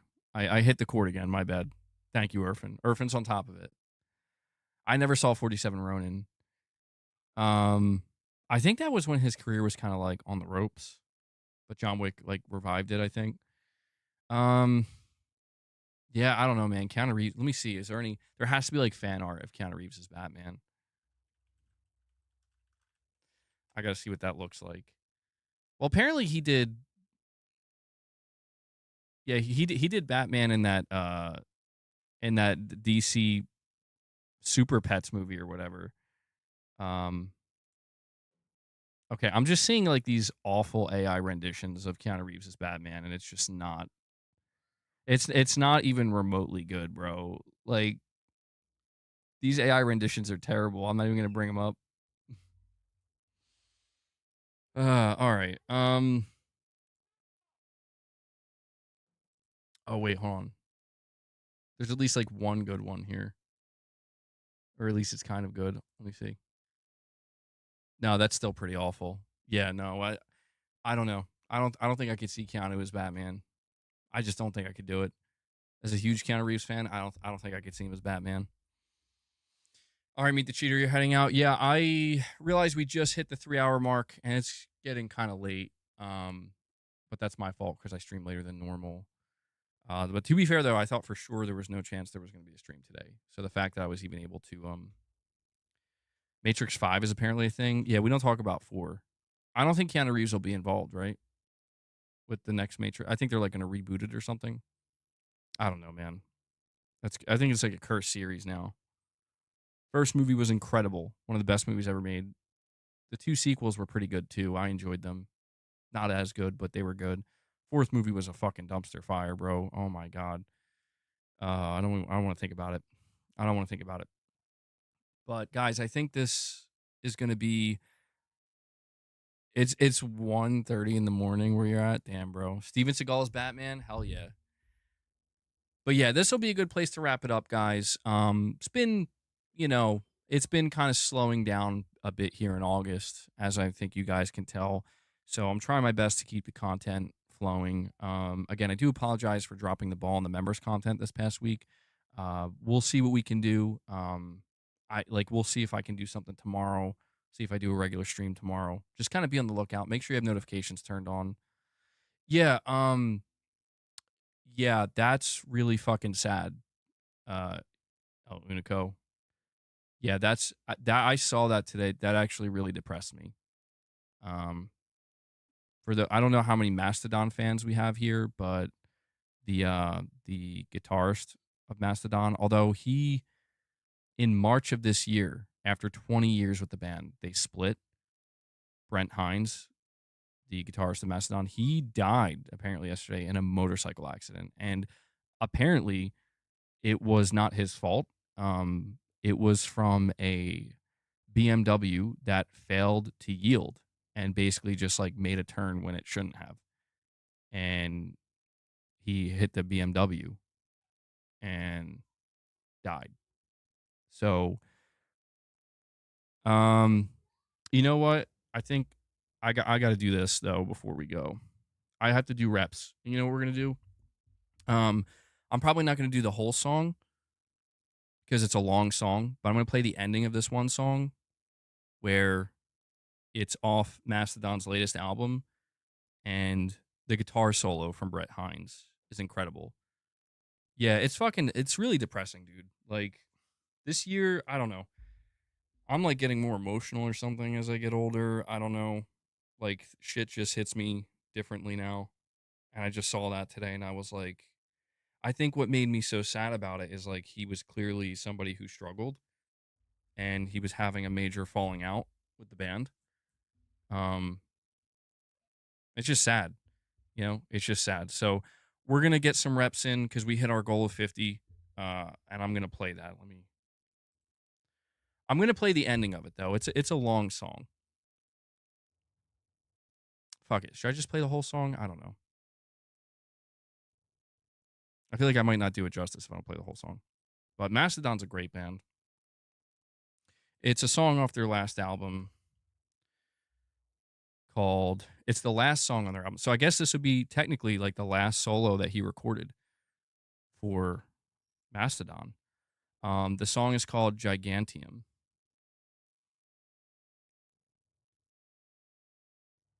Fuck it, we'll just play it. Rest in peace, Brent Hines. Well, rest in peace, Brent Hines. Goddamn. That solo, though, man, I mean, gets me every time. That's a good song, too. It's a great song. It's called Gigantium, Mastodon. Shit, man. Very sad. And we have a Talus. Sorry if I didn't say your name correctly. Member for 31 months. Thank you for that, buddy. Saying he is just amazing. He's going to be missed for sure. Well done, MBG. Yeah, man. Absolutely. I mean, I was like really sad when I saw that the band didn't break up, but there were clearly differences and he departed.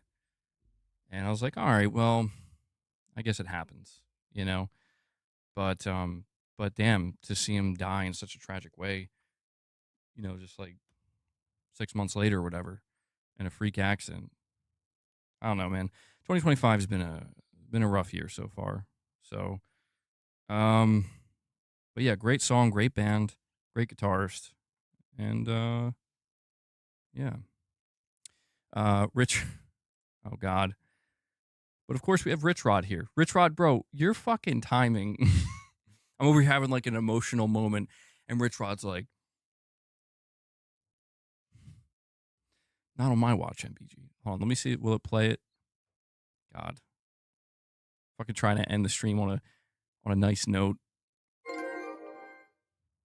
Hey, Cold and Jez, you fruit nuggets wish you could curl even 10 pounds. Even the ABC community is ashamed to claim you love birds. Coat wipe feels juice off.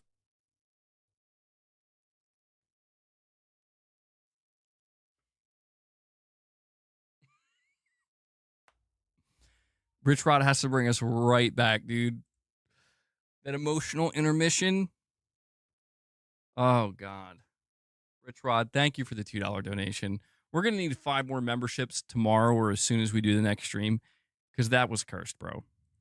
But, guys, that is going to wrap up today's episode of Press X Podcast. If you are trying to watch it later on, or if you're coming back to it and it's not here, it's probably just because a couple of things are getting cut out due to copyright. So just check back a little bit later. I'm still cutting out copyright stuff from summer or opening night live. It's fucking wild. So, all right, guys, thank you so much for joining me today and for hanging out. Want to give a big shout out to Silent Spartan once again. He came in, dropped 50 memberships. Absolutely massive support. Corey dropped 5, and we got some super chats and direct donations.